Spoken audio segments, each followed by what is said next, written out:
Andrew Hatlevig, welcome back to the podcast. It is a pleasure to be here. It's a pleasure to be here in Wisconsin. Nailed it. Great state in the United States, the Badger State, if you will. Yes, it is. You know, I'm glad we're doing this podcast, and it's going to be an interesting one too, because at the moment of us talking, and I was a little hesitant to even do this right now, because we are still semi-unsuccessful in our hunt right now. So I'm at the low point. And I was really hoping we would talk when I was at the high point and I'd have all the fun stories to share. Yes. What we really have going on right now is a level of exhaustion I've never felt in years. Okay. And desperation, sadness, you know, but we'll try to bring still a positive mentality to the world. That's what I like to do.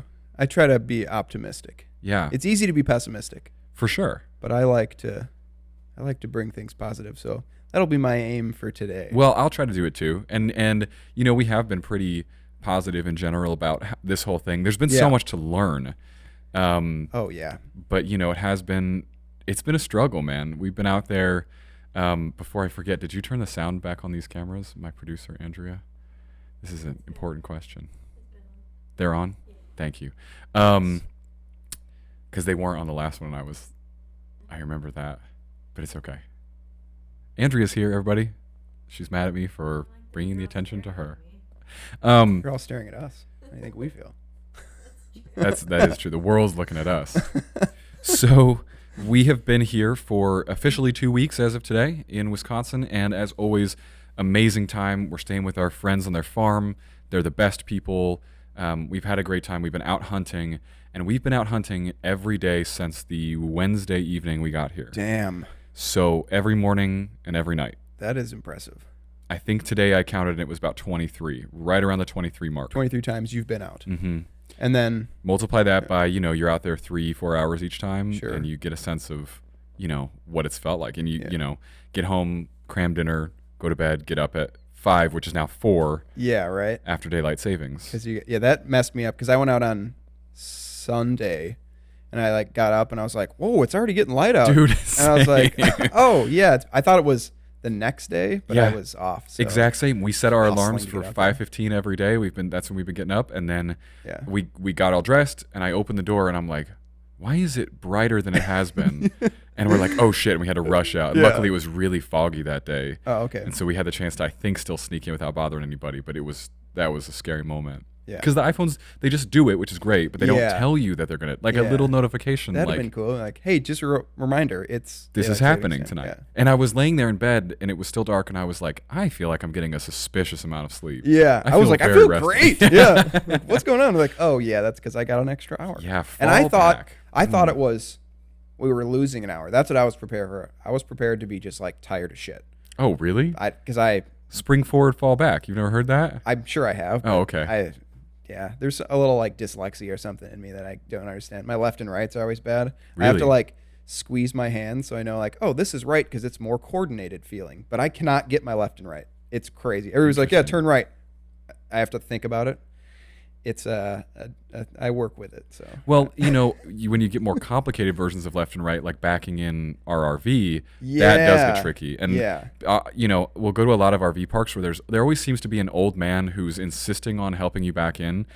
And it's tough because I'm like, listen, I just want my wife to help. She knows what she's doing. We've done this hundreds of times together. Please, you shut up. She knows how to get me the right place. She's gonna call me. We're gonna use phones. It's gonna be awesome. Yeah. Instead of just pointing certain directions, and then I'll crank the wheel the complete wrong way, and they're like, the other way. Yeah. I'm like, yeah, I have done this before. It kind of is hard. Backing up a trailer, that's what I've gotten in the last year. I've gotten pretty good at backing up a trailer, but it is it's now it feels right. Mm-hmm. I have the feeling down, but before you just jackknife the shit out of it. And yeah. But well, when you're if it's going toward if the back of it's going toward the driver's side, you pop your head out the window and you feel like you're totally in charge. You can see it, you get it. Yeah. As soon as you're backing up to the passenger side and you can't see shit, that to me is when it all goes wrong. I don't have to back up a huge trailer like that where you have blind spots. So that's usually, but I guess, yeah, the bigger the trailer too, the easier it is, or the longer it is. Well, it's different challenges, right? Because the short ones turn way faster. Yeah. So you have to be really ready, and they'll get off course really fast. Yeah. The big ones don't, but you can't see shit. Yeah. So. And if you're trying to get into a tiny camping spot or something, that would be an issue. Yeah, we've done some gnarly stuff. We were in Colorado once backing into this spot, and it was super late at night. We got there way later than we thought. In the dark, we were the only ones up. Everybody at RV parks like right on the street when it's nighttime. They just assume no one else is coming. They don't make any room. And I'm like, I might have to go knock on people's doors. Like, it was bad. Yeah. And it took us probably 9-10 attempts at it. Just pull back out, try again. Oh yeah, try. And you just can't stop because where are you gonna sleep? Like, right? You got to do it. You got to do this. I thought about pulling up to the front and parking by the office and just being like, you know what, we'll check in the morning and we're sleeping here. Oh yeah, which you could do. Yeah, I think most people at campgrounds or that kind of stuff are probably pretty chill. Like, they're usually fairly relaxed. Yeah. Some places have a lot of rules, but what are you gonna do? Yeah, we got right off the rails. Oh yeah, on this conversation. Hunting. I love that. I missed you, man. It's good to see you. Yeah, it's good to see you. You got to come stay with us sometime. That would be awesome. In your travels. I know you travel and want to travel. So yes, I do. That's the future is unclear at the moment, but I definitely would like to break free and be able to spread my wings. Yeah. So if you come out to Tucson this winter, you can stay with us. But what are the dates you're there? You have to come. I'll tell you off the air. Okay. But you have to come do jiu-jitsu. That's my rule. Oh, I always am definitely like curious about martial arts in a variety of forms, and it just seems like something that's very tangible and beneficial to just being a human, and I think that would be a cool like discipline to pursue. It's great, man. I mean, I started it. We did our episode in October of last year. And you were just getting into it then. Yeah, well, we just went down to Florida right after that, and I started training there, and now I've been training steadily there at gyms all over. Yeah, and I've been seeing that. It's intense, man. I mean, I just get crushed by 90% of people, but it's getting interesting because every now and then there will be a guy just a little newer than me, and I can actually flex some of those like skill muscles and really be like, oh wow, I do know how to escape this. I do know how to get to this position. I do know how to finish this submission. Yeah. It's crazy, man. Yeah, I think that's one of those, like, just combat is kind of, or just like interacting with another human is a like primal thing. Like, there's always been a time where at some point one of your ancestors had to physically attack someone else, more than likely. Well, I think historically wrestling has been huge for like young men to be doing, and that manhood ritual kind of stuff is just like being able to, like, if you look at like monkeys or apes are whatever ancestral or cousins, they physically have conflict, and being able to do that is a very powerful thing, and I think it's a very beneficial thing for just mind, body, spirit, all that. It drains the aggression out of you too. Oh, I'm sure. In a really important way. Like, I remember we were just in Indiana with my family, and I had gone to a really hard open mat, so I'd been rolling for 2 hours at that point, and I was exhausted. And then we go to this football game, and normally in like crowded spaces with a lot of that people kind of shoving, and you got college guys who are drunk and just moving around, and I get tense in that for whatever reason. Me too. After this I was like, I don't care. Shove me or it's fine. Yeah. Because I had been able to just have an outlet for that. It was gone. I got that when I did a trail race, like 25K, 15.5 miles through the hills. Just like sucks all the energy out of you. And it's like, everything's perfect. Like zero anxiety. Normally I have like a little bit of anxiety that ebbs and flows throughout the days and weeks. But after that, it was just like, nothing matters. Isn't that strange how like we feel better somehow drained of energy? Yeah. Like we feel better when the tank's kind of empty. Yeah. And then also the more you give, the more you can take. So the more like you push yourself, then the next time you've got just a little bit more in the tank. Well, and the fun thing with jiu-jitsu is it gets really obvious, because the first times I ever rolled, I could do 2 5-minute rounds and I was gassed. I was done for the day. Sure. Now, and also that's partially because when you're brand new, you're expending so much energy you don't need to expend. You don't know how to breathe. Yeah. You don't know where you can relax and where you can't, and you're panicked the whole time. And that's still true somewhat, but now, I can roll for 2 hours. I can roll for an hour and a half of 5-minute rounds and just go. It's fine. Yeah. And it just, there's a real clear progression that starts to happen. It's awesome. But out here, I've been losing weight like crazy. We haven't been sleeping. I've been shivering for 6 hours a day and eating about half the calories I probably should. Wow. And not working out, because when am I supposed to do that? And so. Yeah, right. If you're hunting that much. I'm just dropping weight, and it sucks. I'm gonna have to work it all back up in a week or so. So it could be something else. You're getting out at whatever before daylight. Yeah. And you're spending how long out in the woods? Well, we were doing 6 to about 9, which is now 5 to 8. Yeah. And in the evenings we would do 3 to 7, which is now 2 to 6. Yeah, that sounds about right. Something like that. So about 7 hours a day out there. Yeah, that's a full day. We haven't missed one until today. And Andrea asked me to let's go dump the tanks in the RV. We didn't expect to stay this long, and so you're supposed to be gone by today, right? We're supposed to be leaving today. Yeah. And so we went and dumped the tanks in the RV and got like our work done and like paid attention to our clients who I love, but I haven't been doing enough for anybody. Oh, sure. And just and got to do this. Yeah. So it's been a good day. But it is, man, every time I'm not out there, it's hard because I'm thinking about the doe that walked right by my spot tonight. You know what I mean? Yeah, right. I've had that exact same thought. Yeah. Yeah.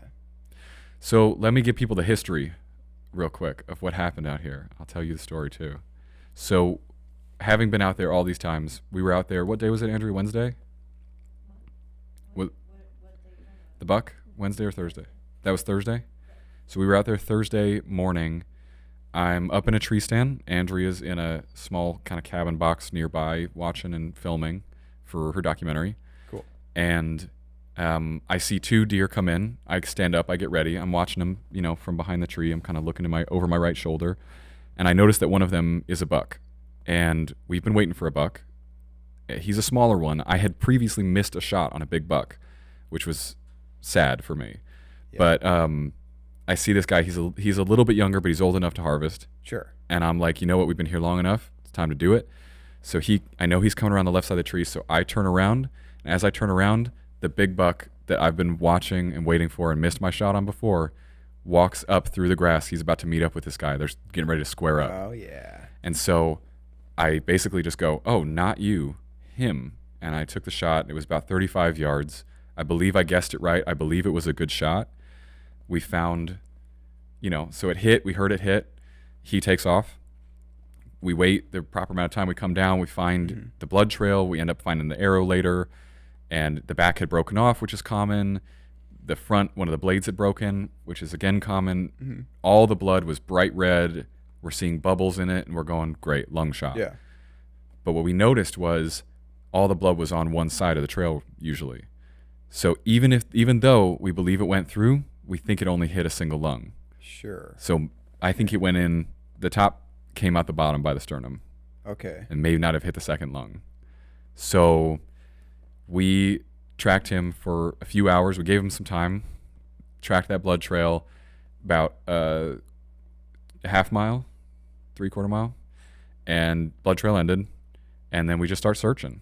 And we searched for the entire rest of that day. Nothing.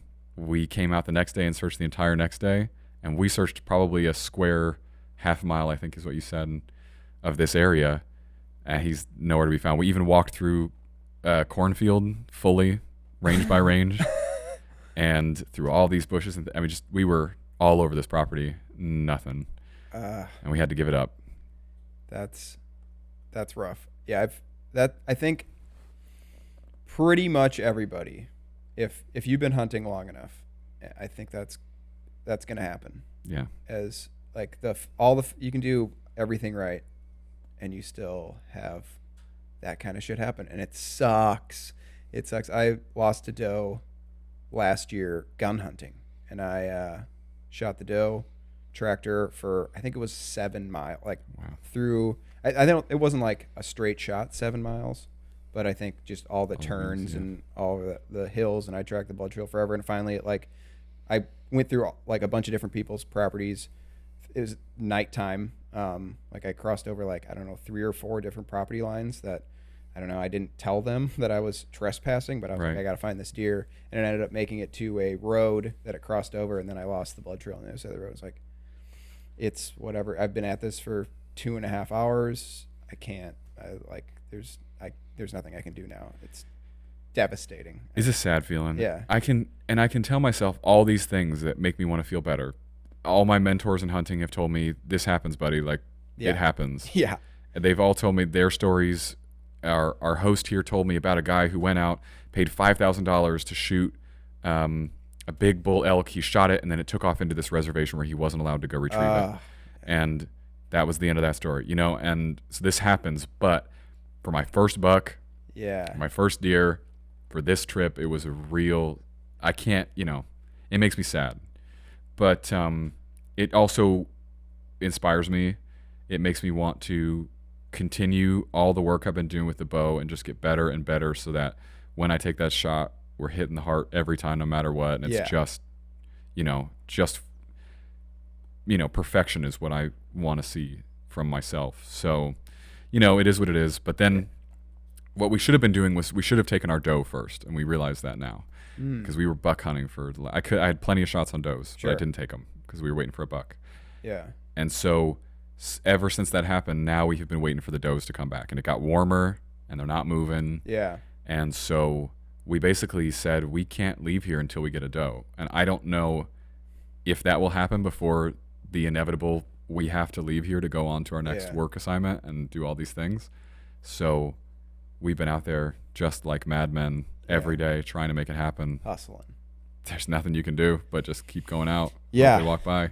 Yep. Especially with does. I can't draw them in with antler rattling. I can't spray urine on the ground and hope they smell that, you know. So there's nothing I can really do to bring them. People have different tricks, but I don't necessarily buy them. So that's what we're doing. Hunting. Fuck. Just waiting. Yeah. Yeah, I don't know how.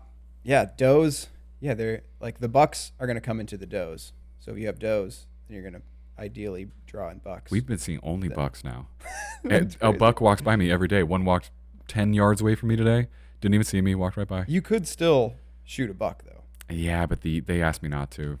It's their property. Gotcha. Yeah, private land, and I gotcha. You know, I thought about it though. Every time a buck walks by, I go, "Come on, we could be done with this trip." But they did ask me not to, and I want to respect that. They hunt there too. So. Yeah, right. Yeah, I get that. But I can't kill another one of their bucks. Yeah. But yeah, so you've been out there hunting too, though.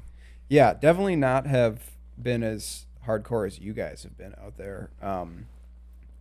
Well, this isn't quite as much a rarity for you. Like you get to live here and. Yeah, right. I have until January that I can bow hunt, which like right now it's probably getting to be peak rut is what I think I've heard. I don't know if you've heard otherwise from people. It's probably I felt like their activity has been a little pre-rut, but we might be getting when it gets cold again, it will be. Yeah, I think it's getting there. Yeah, I don't think it's. I've seen now a couple different bucks now that have been grunting and have not cared about me. Grunting, head down, nose dripping, just like focused on one thing. Nice. So that's a good sign, I guess. And I think it depends deer to deer. So some bucks are going to be more active than others.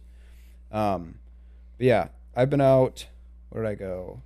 I think 2 weekends ago was Halloween weekend would have been 2 weekends ago. That was my first weekend out. I had been busy up until then and finally got the opportunity to go out just on the weekend because I work during the week and it's dark when I get to work and it's dark now when I get home. So depressing. So I have the weekends are the time, and I'm not like really that crazy about it because I can also gun hunt.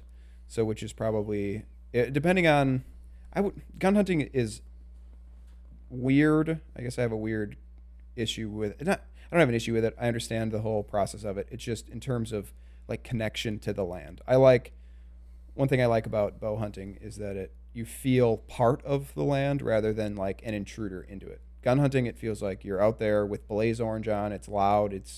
You're shooting a gun. It's easier. Like if you see a deer with a gun, most likely you're able to kill it. Right. Because as long as you're accurate with your gun and it's not running or whatever, you can shoot a deer at 300 yards, and that's you to the way down the field. Right. So that's, I guess, easier, and that seems more just like harvesting. I'm harvesting meat, whereas bow hunting is more of, and this is like my first time going bow hunting. I've always wanted to do it and never really put in the time. Like now I spent the last few months practicing with my bow, making sure I was ready. But you feel more connected to the earth, and instead of being like an intruder on the land, you are part of it, and trying to do it with like reverence and being very respectful of the animal and the land in which you are stepping foot. So you have to be there blending in and quiet for hours and hoping, and you can't smell like anything. Yeah. So you smell like the woods, and you're just, you're part of that territory instead of being on someone else's territory, really. Exactly. Also, I haven't been there on an opening day, but from what I hear, it sounds like the entire state becomes a battlefield. Yeah, it's a war zone. Hours. And it's crazy. You hear from it's dark out, and you'll hear it shot. I'm like, what the hell? How are you shooting a deer? Right. It's whatever. It's a half hour till it's light out. Yeah. It's either like my dad has an old 30-30 lever action gun, and it has no safety on it. And in order to if you pull the hammer back, it's ready to fire. And the only way to remove a bullet from the chamber is to pull the trigger while you're pulling the hammer back. So if you mess that up, you can pull it and just shoot. Like my dad shot a hole through the garage door because he accidentally did that. So I'm wondering if people are loading their old 1970s guns and shooting. It's like, I don't know what's going on there. I didn't realize it was a thing, that the whole muzzle loader thing, that people actually take muzzle loaders out as sort of an extra challenge. Yeah, and that I believe there's a muzzleloader season after the 9-day. So that's kind of only muzzleloader, give them a little more of a chance because it is a little more difficult. It's way harder. Yeah. Even though the new muzzleloaders could shoot 300 yards, but they're synthetic and all this kind of stuff. I've got a coworker who does muzzleloader hunting, and I always talk shit to him because he uses the synthetic scope, all that kind of stuff. And I was going to use a muzzleloader. I'd go Hawken old school, fur trapper gun. Yeah. Which would probably be just as hard as using a bow or something. Yeah. Well, yeah, it would be cool. Guns are interesting too. We went out pheasant hunting twice with no pheasants to speak of. We saw one fly by, which was not cool. A native bird. Do you know? Really? They're from China. They're introduced to hunt. Okay. They're not a native bird, but well, it was fun to go walking around with the dog and attempt it, but it would have been cooler to be able to take a shot at one.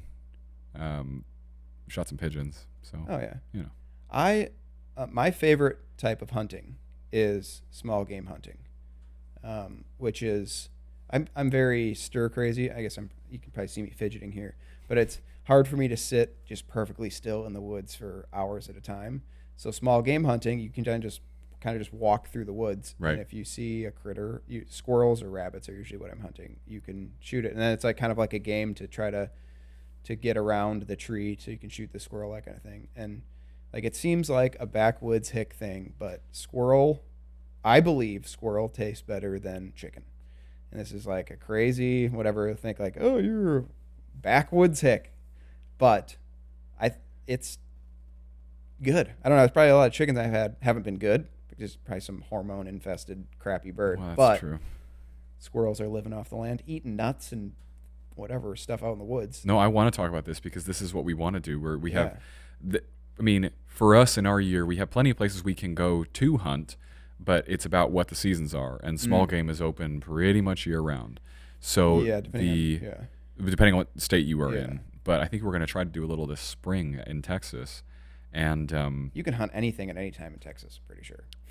I know you can do hogs at any time. We're definitely going to do some hog hunting. That would be cool. But talk to me about squirrel and rabbit. So you do enjoy eating those. They're pretty good to eat. I prefer squirrel over rabbit. We've cooked squirrel and rabbit together, and it's the rabbit isn't as good. But if you cook it by itself, I don't know. Maybe it was gamier.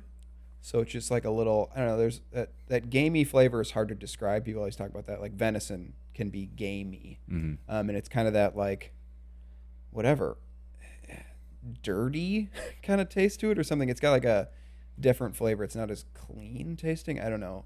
So I noticed that with rabbit, it had a little gamier flavor, but squirrel, there's nothing. You had no idea. If you cook that, I think if you cooked it with chicken or cooked it as chicken and fed it to someone as chicken or whatever, pulled chicken, you would make a chicken sandwich, you would have no idea it's squirrel, and it's delicious. Yeah. What do you hunt rabbit and squirrels with? Usually a 22, but I've been rabbit hunting with my uncle and his buddies. They're every winter, the rod and gun clubs around the area have rabbit hunts where you go out with a group of people and you shoot rabbits, and then they weigh. So I think each team is allowed like 6 rabbits.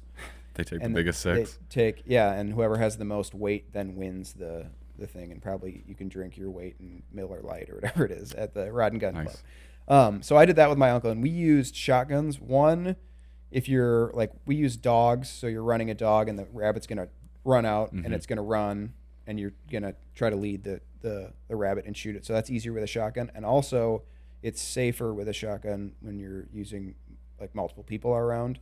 So because that shot just won't go as far. Yeah, exactly. You're not gonna be potentially injuring someone or having a stray fire with a shotgun. But then, and I guess people also hunt squirrels with shotguns, but we always use a 22. It's also easier to like eat, because if you shoot a squirrel with a shotgun, you're gonna have babies and all that kind of stuff. Right. In it. And us headshot squirrels definitely easier to eat and more pleasant to eat. So you just walk around similar to pheasant hunting.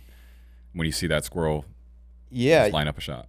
Yeah, try to get the squirrel before it goes into a hole in a tree or into its nest. So and then usually the squirrels are following you around the tree, so they'll like be on the opposite side of the tree. So you gotta like peek around and get around. And that's like, you'll take your hat off and throw it on the other side of the tree, so the squirrel will think you're over there and come to the other side. Oh, so it's kind of like a little, that's a good little trick. game. But I've only hunted squirrels with humans without dogs, but I think dogs are kind of play that role in like trying to they tree the squirrel, and then they can kind of allow for you to get the squirrel on the other side of the tree. So I got to try that soon. I'd really like to do that when we go to Texas, and hogs, but yeah, that'd be fun. I need to, or try it here. You want to do it here?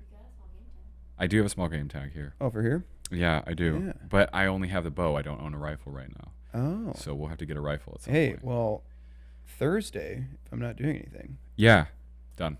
We could go squirrel hunting. If you're here. If I'm here, if I've got my doe, and if it's not raining. That's a lot of ifs. It might rain on Thursday. That's a lot of ifs. But we'll see. I'd like that. It'd be fun. Yeah, for sure. It's a good time. Have a little squirrel roast. Yeah. Make a little chili, squirrel chili. They can be tough. You got to cook them properly. That's like with everything. Like talk about the gamey flavor. That's if you don't cook it right. But you can cook everything right and it'll taste great. So my dad just learned from a guy, like venison burger. A lot of times you have all the like leftover cuts of venison that's not steaks or roasts or like backstrap, all that kind of stuff that's good without having to do anything to it. The venison hamburger usually it's got like fat, and I think the gamey flavor comes a lot of times from the fat. And that's something you try to cut off of venison. Right. But it leaves that just like kind of dry, bland flavored meat with burger. So a lot of times you have to put in chili or do a bunch of different crap to it to make it taste decent.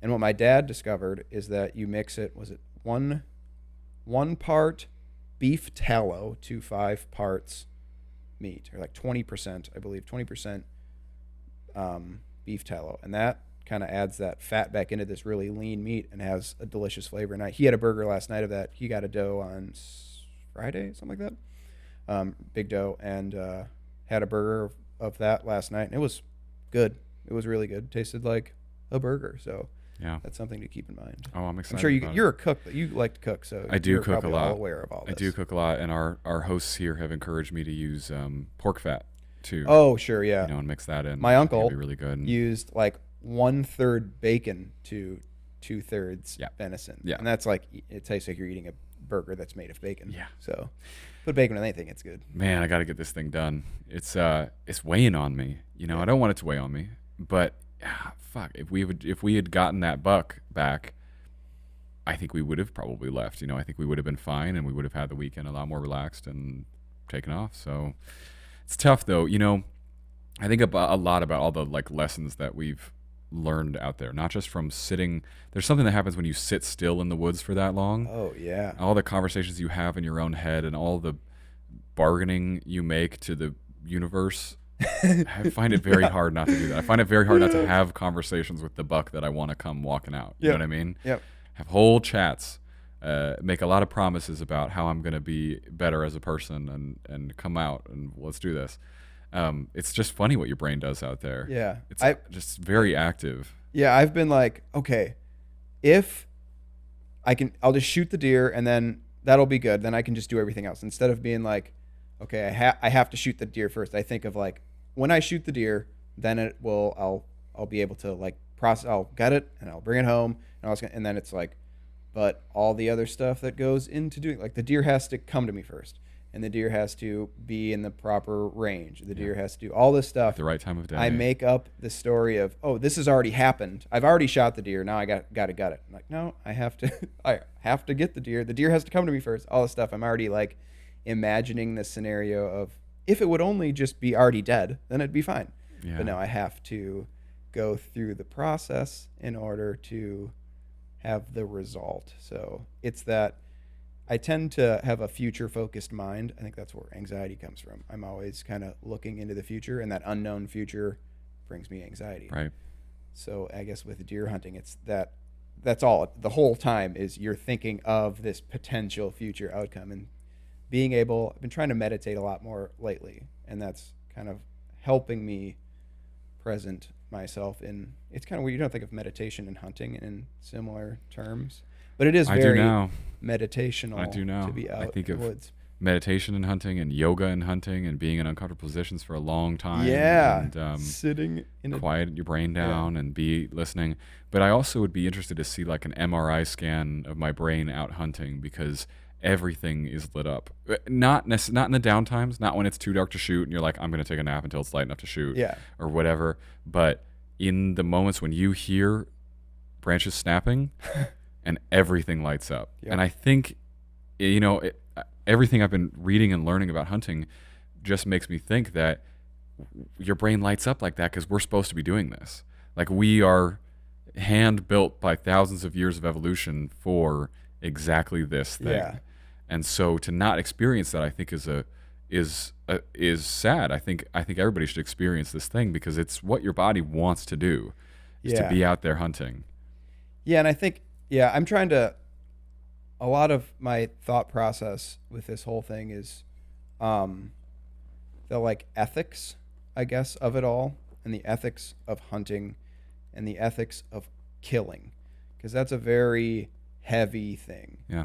Ending something's life is very powerful, and I think there's people who take that very lightly.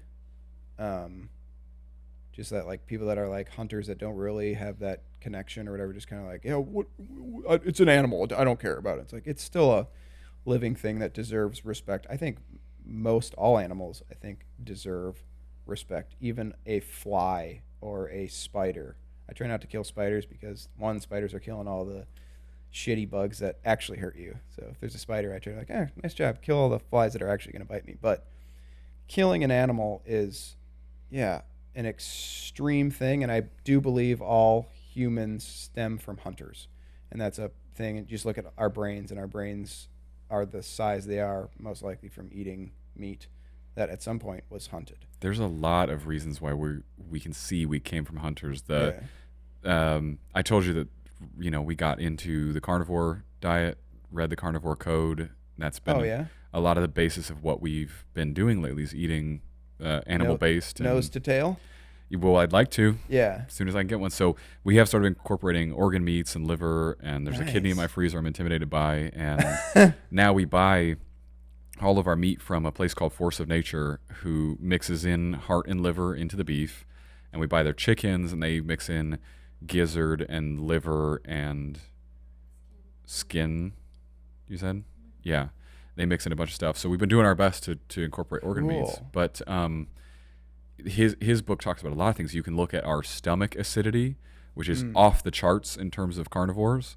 You can look at, like you said, our brain size. You can look at our eyeballs, our arms, our shoulders. There's so many indicators that this is what made us who we are. And so really enjoying the process of going out there and doing it. And it wasn't something I ever felt any type of a way about before. I didn't have a particularly negative or positive view. I grew up in central Illinois. There was plenty of hunting around me. My family didn't do it. And so to come into it as an adult has been really interesting and really eye-opening. But it's always better when you can find the animal after you've shot it. And I try to tell myself different things, like it's still a part of that ecosystem. That body is out there feeding scavengers who do other good things for the earth, and that's I'm okay with that. He didn't suffer. I know he didn't suffer because it was a good shot, but you know, there's a lot to it. It's always better if you can find that animal and get it. But I think people will watch Andrew's documentary, and the people who didn't like hunting are looking for any reason to continue not liking. Oh yeah. So they'll say, "Well, you didn't even get the deer, right? They weren't out there with me in the cornfield for 2 days looking." Yeah, right. People who like hunting are going to go, hey, yeah, that's what happens. It happens sometimes. So it's not going to change anybody's mind. It's okay that it went down the way it did. But it's better if you can get the meat. We certainly tried, you know. Where was I going with this? I was going somewhere. You get the meat is good. Oh, my point at the very beginning was there's always a trade-off. You cannot eat or consume or survive anything as a human without the trade-off of lives being lost to something. Yes. And people want to pretend that when you go vegan and you eat bread, that's fine because it didn't come from an animal. And that's not true, because you can look at any of the research you want about the several hundreds or thousands of small game that lives in those fields, those wheat fields that get decimated when we plow them or when we harvest them. So, you know, it is what it is. There's always going to be a trade-off no matter what you do. The nice thing about large game is that one animal can feed us for a long time. Yeah. And that's the difference between small and large game. And so it's, do we place value on the size of the life or the size of the life force, the intelligence of the animal? Yeah, it's weird. It's a strange thing, right? Hierarchy. Like, I've heard it said, like, if there's a frog hopping in the street and you step on that frog, no one's going to do it. They're probably going to look at you like a weirdo, but no one's going to do anything. If that's a puppy, you stomp on a puppy, you'll go to jail. There's a hierarchy we place for life. And I think even plants, like even when I'm out in the woods, like my job is to kill plants every day, which is not something I enjoy doing. They're invasive plants, so I'm benefiting the native environment here, but I'm still killing plants every day. And like I used to, when I was a kid, I'd go down and cut trees out in the woods for fun with an axe because I thought it was fun. I wanted to be an orc because they cut trees just to play in the woods. And now I think about that and like I try my best not to kill living plants as much, because that plant's there's something there. It's alive. The chemical reactions they display in the soil through the mycelium and the fungus and all that kind of stuff. There is some kind of intelligence or something there that is, I don't know, shouldn't just be killed for no reason. So I try to do that. And we have a hierarchy of plants, animals, insects, bacteria, all that kind of stuff is all a crazy, balance. And the ecosystem is so complex. And I think about that with, like, you talk about veganism, and I understand people not wanting to kill and harm. I totally understand that. And I think if you're not okay with killing and harming an animal, I think maybe you should not eat animals then. I think that's a fair trade-off, unless, I guess, depending on where the animal source is, like the factory farm crap is terrible. That's bad no matter what. And then I see, like, eating a vegan diet. I'm not against veganism. I'm not against vegetarian. I'm not hardcore in any direction. You don't have to be against it to see, to be able to also like make some sort of judgment about how it actually is too. Though. Yeah, and the only thing that I see is that, like, to get adequate nutrients, like eating meat is highly nutritious, so it's hitting a lot of those boxes. Where to eat solely plant-based, you have to find a variety of food sources from all over the world that you're going to be able to get those nutrients you need, and that's going to cause like higher shipping rates. That's going to cause all these other things. If you're shipping in some fruit from the Amazon, that's got to come from way away. Yeah. That's going to be worse for the environment than shooting a deer or having your neighbors, the farmer next door, kill a cow for you. Yeah. That's eating grass out in the pasture. So it's a complex issue, and I try not to be dogmatic about anything, but it always is very dogmatic when it comes to hunting and killing. It's a heavy thing. It's a crazy thing to see something living, and then you're the cause of then you see that thing not living. Yeah. It's powerful. It's a very powerful thing, and I've done that before. And it's definitely intense. Yeah. And I think that shouldn't be taken lightly. Well, it is interesting when you look at animal foods and plant foods and how, we talk about vitamins and nutrients and all these things. It was interesting to me to learn that when we eat those nutrients from animals, they are sort of directly going into our body the way those nutrients are supposed to be, or whatever vitamins. When you eat them from plants, oftentimes your body has to use a process to convert something else into the vitamin. And it's not saying it can't do that. Yeah. But it is interesting to think that it is far more direct to have that from the animal. And again, it points to this idea that we're supposed to be eating meat. But to me, I haven't read that book, but it seems. Oh, you should. Yeah, you'd like it. I mean, it gets read about the first half of it. I read the second half, and it goes so deep into the science. You're like falling apart. Mentally, just trying to keep up with him. He's a real smart guy, but the first part is where all the meat is. To not to make a pun. Yeah. But I think about so then what is the best way to survive? To me, knowing the things that I, believe I know now, and it's always going to be an evolving thing. But knowing what I know now, I want to eat animals that are sourced in the best way possible. Yes. So I'm buying Force of Nature, where I know these are regeneratively farmed. That's a hard word when you're drinking whiskey. Animals, they are fed a great diet. They live a good life. I'm also eating more of their organs. I'd like to eat more. Sometimes that's hard. The market will get it there. Yeah. They're carbon negative, if I remember that right. They're contributing to, removing CO2 from the atmosphere in good ways. Or I can go hunt a deer, which is a similar process where I can eat nose to tail, and I know they're not contributing to bad climate change, and all they really are doing is overpopulating and becoming a pest for local farmers. And and even my a former guest Jeremy on the podcast was talking about either you're going to hunt them or they're going to get hit by cars, because that's what they go. They go and they go on the highways and they get hit by cars. So you could eat them and hunt them yourself, or they're going to die from a car. Or they get so old that their teeth are so worn down, which I've seen, that they can't chew anymore, and they starve to death. They starve to death, or they get eaten by any number of other predators out here. So to me, it's just do the best that you can with the information. That's the information I have right now, and it's the thing that has inspired this whole thing. And it drives me a lot, and almost to a point of immense stubbornness for me to be I can't not go. It's very hard to take a day off. We'll be out there tomorrow morning, and I will feel calmer that I'm doing everything I can to make this happen.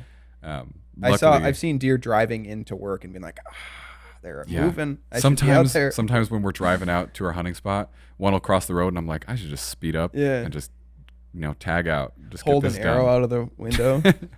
Man, I practically could have stabbed the buck that walked by today. He was so close to me. He didn't see me at all. I could have just been like, here you go, skewered. Dinner time. What an interesting thing, though, man. Yeah. I wrote notes. Let's get into it. Because there was a lot I wanted to talk to you about, and I didn't want to make it all hunting. So for anybody who doesn't want to listen to hunting, listen to a different episode. But or skip until now.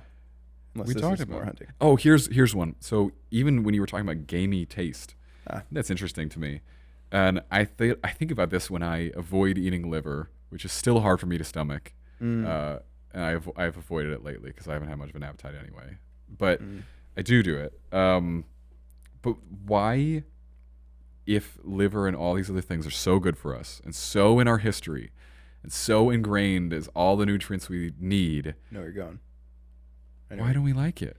Yeah. Why do we taste liver and go, you kind of do. I mean, it's kind of, especially the first time, if you didn't grow up on that. Opening it raw, smelling around, it's like, whoo! Yeah, it's stanky. Loud there. Yeah. And I got to cook it in a bunch of pork fat and try to really cook it out, because it's hard to get down sometimes. But why is that? It should be like eating a Flintstones vitamin where you're like, this is delicious. Yeah. Why is Are Flintstones vitamins good in everybody else's opinion? Maybe that was just me. I liked them. Okay, well, it should be like when I grab a Twizzler, which I've been eating a few of lately, and I go, oh God, it should be like that. Yeah. So why isn't it?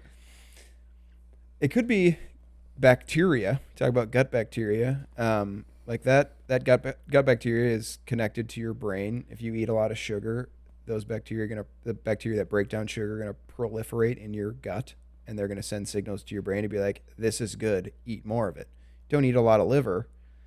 You're not gonna have those bacteria that are breaking that down that are then sending signals to your brain to be like this. So it's all like that brain. Your brain is the governor of the show. So if there's a good point that lack, I think probably the more you eat it, the more you'll like it. And then that whole nutrient profile, you're trying to, like, your brain is just like taste is determining that nutrient profile and like the things your body needs. So I think eventually when you get to a point, I bet if you went without eating for like 5 days, liver would be delicious. That's probably true. That is interesting. Last time we talked about potentially starting a religion for bacteria, which I gotta get it. Could still happen. Let's do it. I feel like I could be a decent cult leader if I tried. Yeah, you got the look for it, right? Do I? Yeah. Oh, nice. Long hair and a beard. That's a huge compliment. That's the cult leader look. We could both do it. A dual cult leader. Bacteria cult. It's not going to end well. No, they never do they? I don't think so. I don't know if a cult. Maybe we don't. Maybe there are cults that end well, but you just don't hear about those. Yeah. Those you definitely. Well, they become religions. You can make an argument that there are some cults that are still going strong. Pick a religion. Pick Scientology. People have asked, what's the difference between a cult and a religion? Or isn't it just a cult that a lot of people are in? I think cults, I would define cults as demanding more. Often your standard religion is, you give tithes, but you don't have to. It's not necessarily frowned on to not if you, are low income, Yeah. People don't judge you for that if you can't contribute. And because there's a shit ton of people already in that religion. It's true. It's true. It is tough to define. Yeah. But I think the cult of bacteria, I wouldn't accept tithes per se. I don't know what we would do. Demand. There'd be a lot of eating, Yeah. The tithe would be like foods. It would be like, everybody contributes. Bring some yogurt. Yeah. Yeah. Bring some fermented. I gave up on kombucha, man. Really? Like, gave up on it? What do you mean? Because, again, I read Carnivore Code. Oh. And it taught me about oxalates and tea. Yeah, okay. And I stopped making kombucha. Damn. But I'm still on the sourdough. I don't think I'll give up sourdough. Too good. I love it too much. Yeah. I got to get you going with it. I got starter. Oh, yeah? If you want to get into the sourdough world. My girlfriend was for a bit, but then traveling and everything, it's kind of hard to make sourdough on. Well, how long is she gone for at a time? Well, she's continuously city to city to city flying and everything, so it's difficult to do that. Unless hard to take sourdough on a plane. I don't know. If it's your plane. It's not her plane. Well, she'll get there. That's the goal. And then it'll work. Yeah. Well, that's interesting to think about. Maybe I will. Well, I agree that we should just continue to eat the things that we know are good for us and try to develop a taste for them, because I think you made the argument for nature and I'd make the argument for nurture, that if you grow up eating the things we all ate growing up. Oh, yeah. That's huge. I didn't have liver until I was in my mid-20s. So how am I going to like having any sort of acquired taste for that? It'd be like having coffee for the first time in your life and you're quite old and you don't know the smell of it and it's not a cultural thing and you go, what are you drinking? Yeah. It's bitter. Yeah. Yeah. Yeah. But I also know people who have eaten liver growing up and are like, no. But I guess they were force-fed that liver. It becomes like a trauma thing. Right. I don't think I had anything like that. Probably because my parents had that growing up. Their parents would make them eat stuff. My mom's was eggplant. She hated eggplant, or she'd have to eat it. Yeah. And so they didn't really do that to us. But I wasn't like I don't think I was a bad eater or anything. Yeah. I didn't love vegetables, but now I don't have to eat them. What? At all. So what does your typical diet look like then? This is fascinating to me. We've added some things that I think make this more realistic. So the base is always going to be meat. So eggs and bacon and steaks and burgers and a lot of ground meat and the ground meat with organs and what are you saying to me? Chicken. Oh yeah, like make a whole chicken. Mm-hmm. So that's always going to be the base. But I am all for sourdough because I've learned a lot about sourdough and it makes me feel good. So I do sourdough. I do dairy because I feel great on dairy. I eat a ton of it. Me too. Yeah, I feel good with it. That's like dairy's one of those things like dairy's terrible for you. And it's like, well, Some people it is, yeah. But Depends I think on the person for sure. I believe I feel pretty good most of the time. Yeah. And I eat dairy most of the time. Except for maybe today. Today was maybe not a good day for you. I don't know what that was from. I'm trying to analyze what it is. Yeah. But then I started doing white rice again because that's fairly okay in the carnivore world. Okay. And it's super easy to make. We have an Instant Pot now. And Instant Pots are great. Yeah, and I got it so we can make bone broth really fast. I want to do that yet. Yeah. Can you do that with venison? Would that be something you would be able to do? I'm going to find out. Yeah. I know people do. We're going to try. Have you watched Meat Eater? Yeah. Yeah, okay, yeah. They ate venison down in Texas, and they did it like a, what is it where it's raw? What do you call that? Grind it up, eat raw. Like they do it with beef a lot. What is that called? I didn't know there was a word for this. Rare is what I think of when I think of... It's completely raw. I'm blanking on what it's called, but normally it's with beef. People do it with like they'll grind up like a ribeye or something and eat it raw. A lot of times with like egg. Seared. Are you is it the same thing as like when you do ahi tuna and you just sear it, but it's basically raw? No cooking at all. Wow. The internet's terrible here. You can't even look it up. Yeah, but they did that with venison, and apparently it was good. And I've like the only thing around here. And it's not, I don't know if there's any cases in Jackson County, but chronic wasting disease. Have you heard of that? Right. Yeah. Which is a prion. So it's like a rogue protein that like affects ungulates, so specifically elk and deer. And it causes like spongification of the brain and just really jacks up deer and F's them up pretty good. So that's one thing that they test. We actually test for it at my work. We take the lymph nodes out of deer and then have them processed by like the DNR. To see if it has CWD, chronic wasting disease. That you want to cook through, from what I understand. And yeah, definitely. But even with that, it has not been transmitted to humans. It's like mad cow disease for deer, but there have been no human cases. No cases of transmission, and we're talking about thousands of people who are fine eating CWD meat. Yeah, so that's the only, and that's like with eating something raw would be a thing, but I guess like if you're cooking like bone broth, that's a long process with a lot of heat and pressure. When we make bone broth, it goes in there for 4 hours at pressure, which is an insane amount of time. And then it cools and comes down from depressured naturally, and so we usually do it overnight, so it's in there. Yeah. And if you have a slow cooker, you do it for like 24 hours plus. And do you make yogurt in your? Not yet. No. That one seems like a pain to me because I don't want to buy a packet of bacteria, and that's what you have to do to make yogurt. Or just buy yogurt.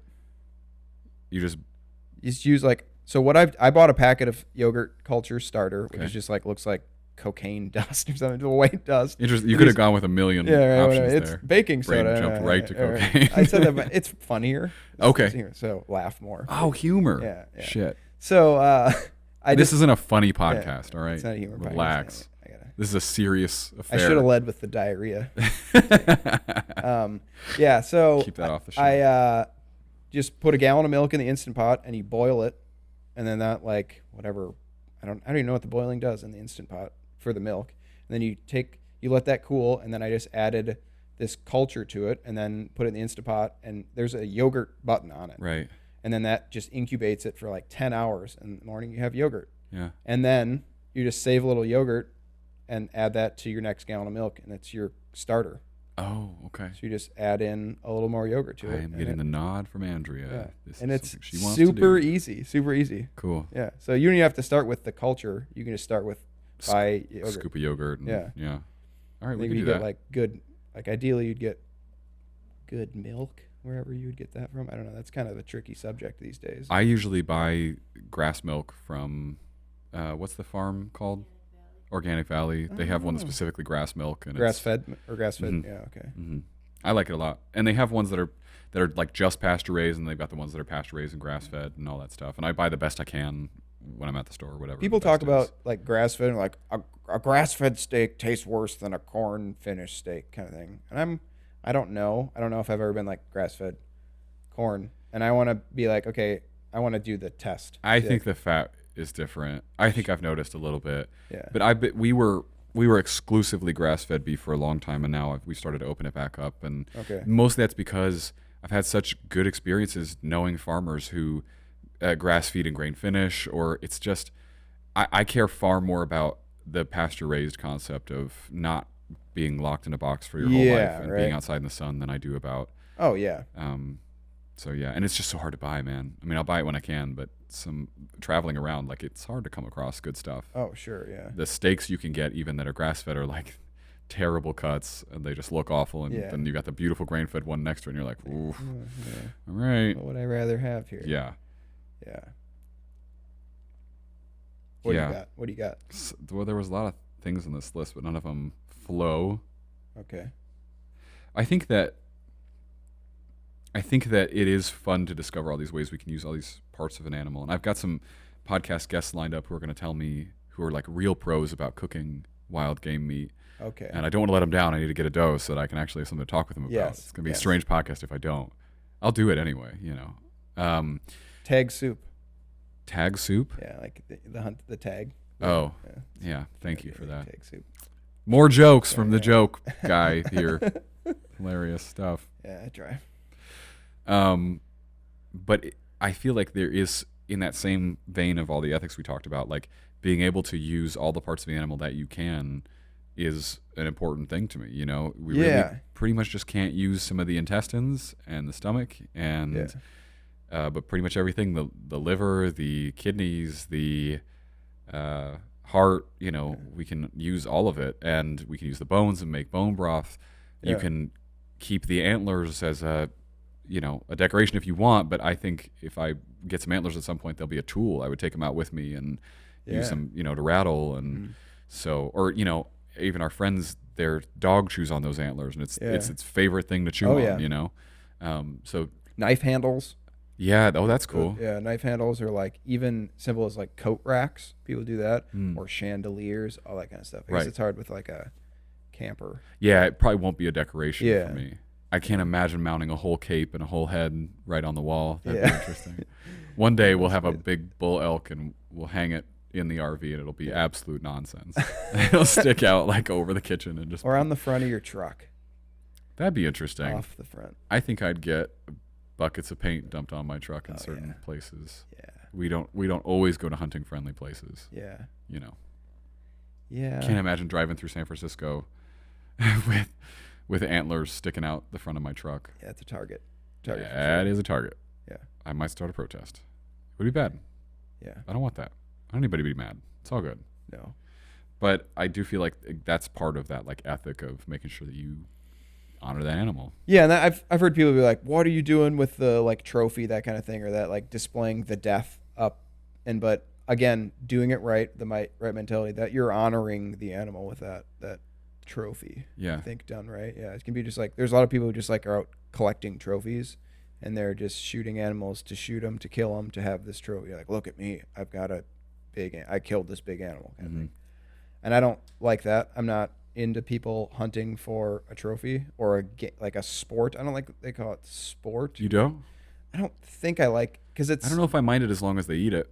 Yeah, right. But it almost it gamifies this thing that's more than a game. Like games are for fun, which it can, like hunting can still be fun, but I think it should be more than that. It should be like for benefiting your body and your livelihood. Well, I think that I always felt uncomfortable about the heads on the wall too, but I think they can inspire you. I mean, have you seen Cam Haines, the bow hunter? Oh, yeah. His gym. Yeah, it's crazy. His home gym is just elk heads. Yeah. You know, floor to ceiling, all over that room. And I imagine that's quite an inspiration as you're in there working out, and you're like, "This is what I'm working out for." Yeah. Lift, run, shoot. Lift, run, shoot. I did that for a little while. It's hard. Oh yeah, that guy's crazy. Yeah. What I heard him say, like his goal every day is to be running at 4 a.m. and 10 p.m. Yeah. Every day. I don't. How do you sleep? I don't think he does. No, he has a normal job too. Yeah, and then works a full-time job, and is a professional bow hunter and a Under Armour sponsored like endurance athlete. Yeah. I don't know, man. That's crazy. I mean, that's not my goal as a person. I really like my family and my friends and having time for people. And I get that those guys have to be out there to pave the way for the rest of us to see what's possible. It's inspiring for sure. Yeah. Yeah. But it's not me. That's never going to be me. I see those guys with like The Rock. You see all these people that are doing these extreme things, and I'm like, I could be doing more, which I think is good. to an extent. It can get a little like negative. I guess with the whole like you're seeing people's highlight reels and all that stuff. You're not seeing the like grind and all of that, but like, yeah, you got to pick and choose what are you trying to do with your life, and where are your values, and like I guess using that as fuel to a certain point, which is kind of what I like to do. Yeah, it's tricky though. Haven't been able to work out while you're here? I haven't wanted to. I feel that I will legitimately make myself get sick if I just burning the candle on both ends. Yeah, because there have been 0 hours for it. So if I stuck it in, I don't think I'm getting enough sleep to recover from a workout right now. Oh, sure. Being out there, just shivering for 7 hours a day. Do you not have? You gotta. I have good gear, and I take heat pad. You're still by the end of it, it's all worn off, and it's just you in the cold. And it was like 17 degrees one morning and stuff. It was cold as shit last week. Yeah. So and then I'm getting so little sleep, and I'm a big fan of sleep. I get a lot of sleep. Yeah. And so sleep's huge. I just don't want to make myself sick and miss out on this. I don't want to push it right now. Yeah, I think that's smart. Well, like I trained for this. To me, I've been in camp, and this is the event.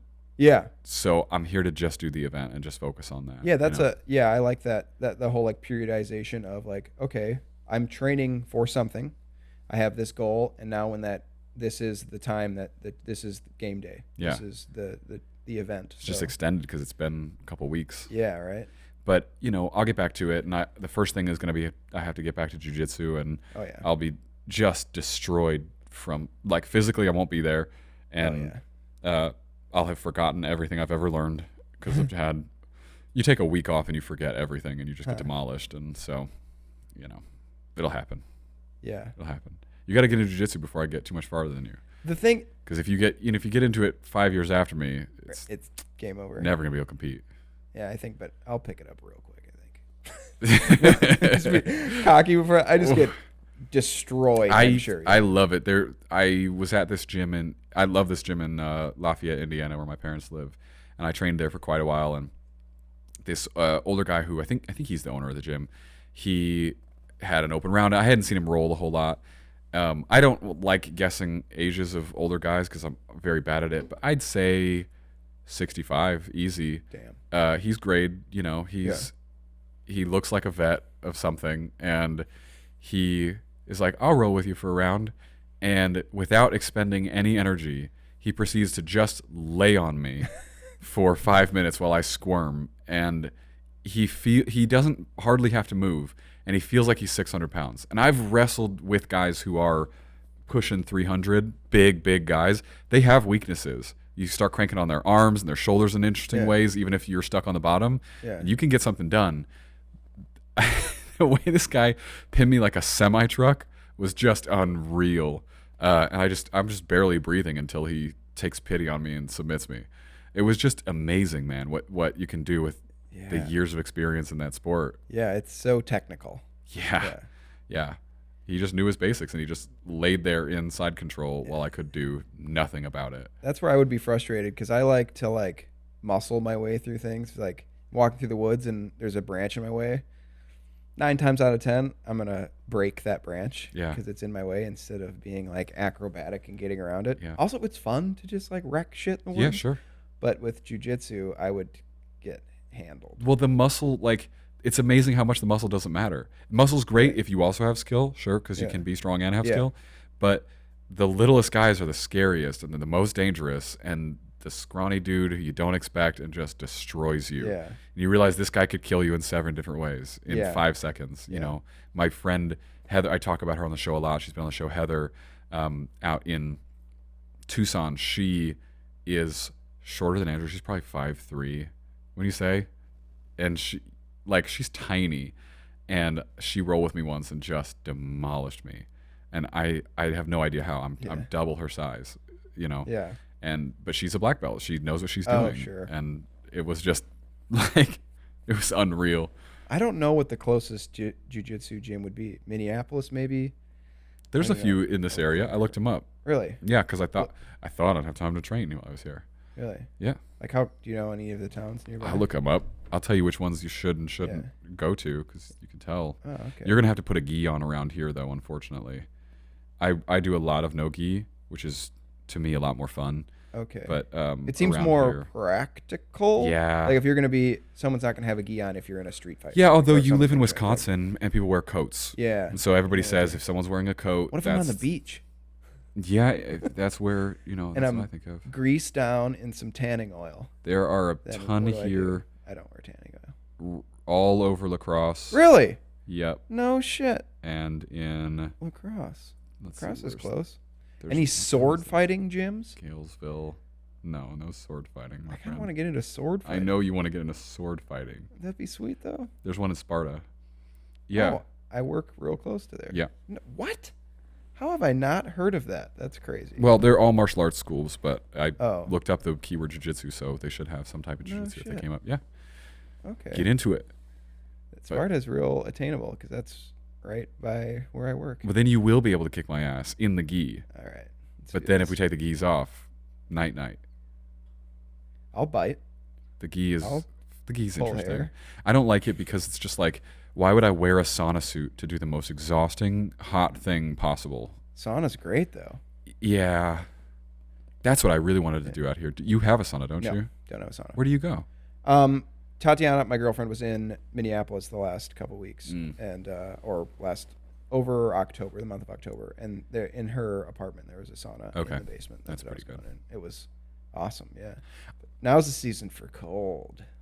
I got to get cold. Jumping in lakes and whatnot. Yeah. I haven't been in a lake yet, or I got to get there though. But yeah, I just started reading Wim Hof's book. So trying to get more cold activated. And there's so many benefits to cooling the body like that. So, what should I be doing when I'm out in the woods and I'm cold as hell? Because one day I was so cold, I did do some Wim Hof breaths. I did some deep breathing and then breath holds. Yeah. Didn't really help. Shivering's gonna just wreck your calorie. It's gonna burn. Like there's non-exercised induced thermogenesis. Neat. And you can burn like up to 2,500 calories just fidgeting and shivering. So that's where you're losing all your weight. It's all gone. Yeah. But keeping your core warm. And also, you actually lose most of your heat from your palms, the bottoms of your feet, and your face above the beard line is where actually you lose most of your heat because there is the glabrous skin. I've been listening to the Huberman Lab podcast, Andrew Huberman. It's amazing. But so those areas are where you actually lose most of your heat.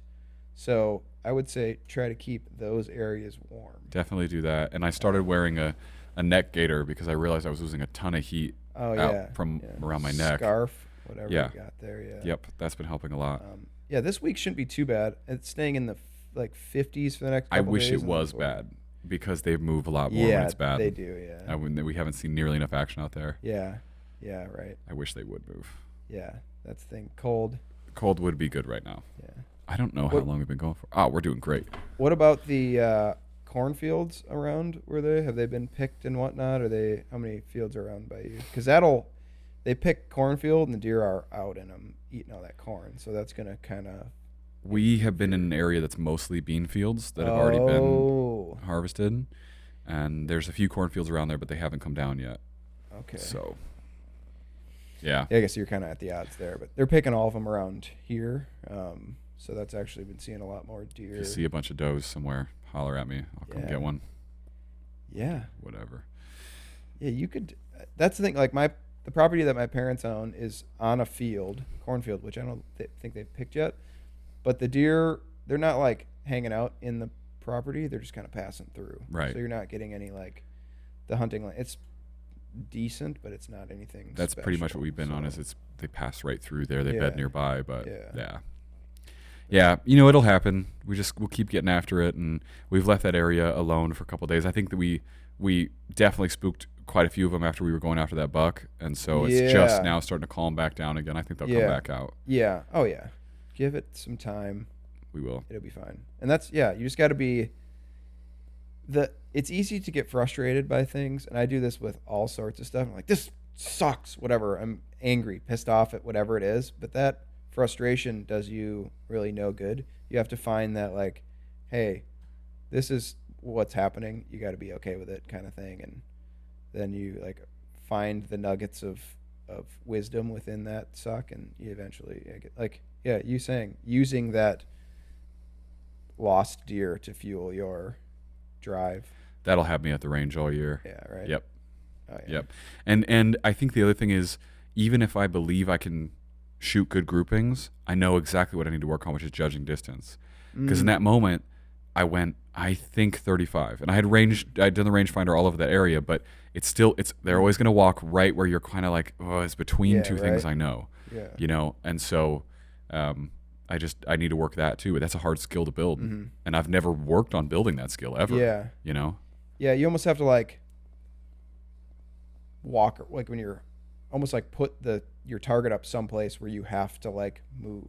Well, that's what like 3D ranges are great for. Yeah, and I've been to some awesome ones. I haven't been to a 3D range. Oh man, it seems like a good time. There's a great one in Phoenix that you could spend all day at, and it's just all animal targets, all foam targets, just everywhere. And you know, but what I like about it is it makes me think like, why is golf a sport? And you know what? Yeah, I'll put myself out there and go against golf as a person. I don't get it. I don't get it at all. Especially when you consider that you could be doing what you can do on a 3D range, where you're basically playing golf, you're basically walking through and taking your shots, and you know, it's the same kind of game, except it's way prettier. The skill you're building is a real skill. It's useful. It's awesome. It's just a social. Like I go out with a buddy out in Tucson. Andrew comes with me now. She's got her bow. You know, that's a great thing. But I think next time I go out to a range, I'll be working much harder on. I've tried to do this, but I'll be working way harder on. Let's get to the target first. Let me guess. Then let's get the rangefinder out and see how off I am. Yeah, test that out. Because it's a really hard thing. I mean, like for anybody who's not a hunter, go put a target out in front of them and be like, how many yards away is that? They'd be like, I don't know, you know. But you start to develop a little bit. I wonder, because my entire 40 hours a week, I'm out in the woods judging distance of things, kind of.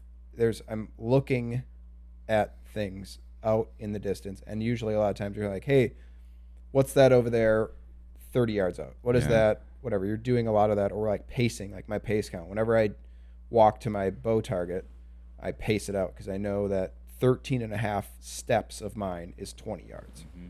So I'm doing a lot of that. I wonder if I would be decent at that. And like knowing like directions is a thing too, like knowing what direction is what.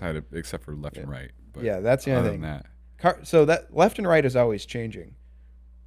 East is always that way. But sometimes that's left. Sometimes it's right, depending on how I'm looking at it. Do you still have a favorite direction? Still like north. I just talked about this the other day. Yeah, north. It just feels good. I forgot that was probably the first time I talked about that was on this podcast. That's funny. Yeah, I just talking about that. You like west. You guys like traveling west. Yeah. I like to go west, southwest, into the sun, southwest, into the desert. Yeah. We'll be there soon. Yeah. Desert time for the winter. Can't wait. I'm a sunrise guy over sunsets. Sunrise, like sunset, just feels like the end. I think I've had like as a kid playing outside all summer. During the day, and then it's like sun's starting to set. It's like time to go inside. The fun time is over. So like I get bummed out. It's like, damn it. You like the potential, but then again, I mean, how does that play with your anxiety? Because I feel like anxiety comes from the sunrise. Like, oh shit! All this shit could happen today. Here's what I have to do today. Yeah, here's all the things going on today. Right.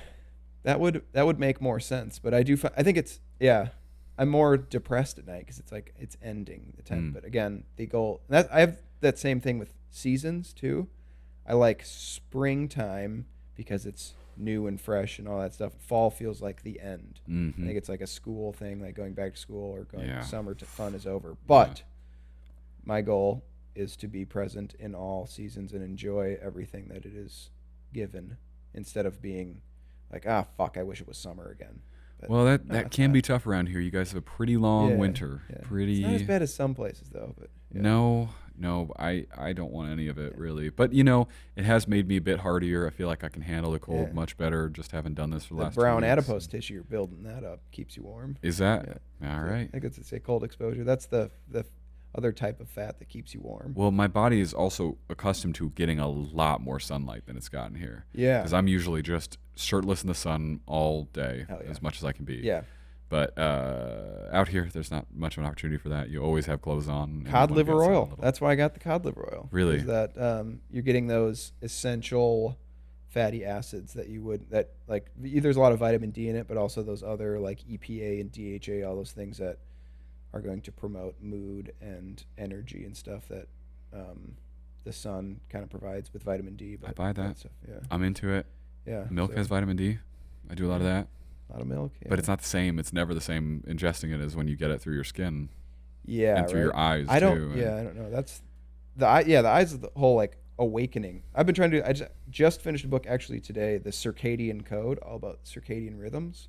Know anything about that? No. Stuff? I mean, a little bit, because I've listened to Huberman Lab too, and he talks a ton about seeing the sunrise and seeing the sunset. Yeah, and that's to like that's the Zeitgeber, I believe. It's like the change giver, I think is what that means. But it's going to set your circadian rhythm in motion. So that's the circadian rhythm is just your body's internal clock, and I think every cell, if not like, or most cells, if not all cells, have a circadian aspect to them. So they're turning off, and or genes are expressed and turned on and turned off, and all these different rhythms are started. Processes in the body are started based off of your circadian rhythm, and it's a 24-hour cycle that goes with light exposure, food, and like exercise. So all those things are going to pair. So you want to, like, humans are a diurnal species. We're awake during the day and asleep at night.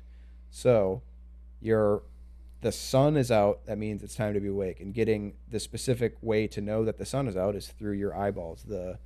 I can't think of the name, the organ that's in the eye that is determining light. And by getting light in your eye, retina? Yeah, there's like retinal ganglion cells, I think, something like that. Maybe, yeah. But all of that stuff then signals like, hey, it's time to be awake. So you're going to start producing all these hormones and cascade of effects and neuromodulators and stuff in the brain that are like, okay, it's time to be awake. And then that usually signals 12 to 14 hours later to produce hormones that make you sleepy, like melatonin, serotonin, all these kind of things that make you relax to sleep. So seeing light in the wrong times is going to jack up that whole circadian rhythm. And then eating, same thing. You're supposed to be eating during the day. That's when your organs are all activated, because your circadian clocks are like, hey, it's daylight, time to consume food. And then at night, all your organs start to shut down and repair while you're sleeping. So if you're getting light when it's dark out, and if you're eating when it's dark out, that's going to ruin your health. Yeah. So trying to do all that kind of stuff. And then like exercise, you're going to exercise better, and it's going to be healthier for you to do that during the day than at night. So it's been really nice to see the sunrise and sunset every single day that we've been here. That's going to be super huge. Pretty cool. Yeah. The problem is that then you come, in the middle of the day, we're trying to fit in a full-time job, and then we come home after hunting and we have to eat dinner and rush off to bed because we're going to get up. So I think if we were getting adequate sleep and seeing sunrise and sunset, that'd be awesome. We would really be feeling great right now. The problem is that it's been like, we're lucky if we get 6 hours, But if you, I guess 7, maybe. You think about this as like a hunter-gatherer. Humans are crazy resilient, and hunter-gatherers would have had to go and hunt food. And a lot of times they're going to be waking up earlier, or they're going to be going to bed later. So that's going to hunt meat. The meat is the important thing, or the hunt is the important thing. You're going to sacrifice some of these other things for a small amount of time to achieve this thing that's going to supplement your lifestyle. So I think that's a good thing. It's been fun to experience the desperation, legitimate desperation. I mean, it'd be interesting one day to go on a hunt where you feel true hunger too. And I think some of those backcountry hunts where you're living off of, Andrew said, where you're living off of Cliff Bars or something, where you're like, that's all you got. Whatever you got, your dried powdered food and stuff, and feeling legitimately hungry as you're out there would be a really interesting thing. I wonder how crazy dialed in your focus would be on like just holding your target or your sight steady and all that kind of stuff. Would you be more on your shit than what? Because there's a lot of there's a lot of brain benefits to fasting as well. Like your brain works better. All of those. Yeah. I guess it also depends on adaptation. I mean, I think it in the moment of lining up a shot, it all comes back to adrenaline. I mean, adrenaline can push you through anything. So I feel like that's a bigger thing. Like, I mean, that adrenaline is what took our buck and made him run 5 miles away from us, even though he's got one lung to do it on. Yeah, right. It's an amazing drug. Yeah. That's the benefit of cold. Cold drastically increases adrenaline. Really? And adrenaline also improves your immune system. Oh, interesting. So they think it's like stress, like short-term stress that jacks up your adrenaline actually is improving your immune system. Okay. That's why Wim Hof doesn't get, or that's why he did the whole, they injected him with some toxin and he did this whole technique and didn't get sick from it. Insane.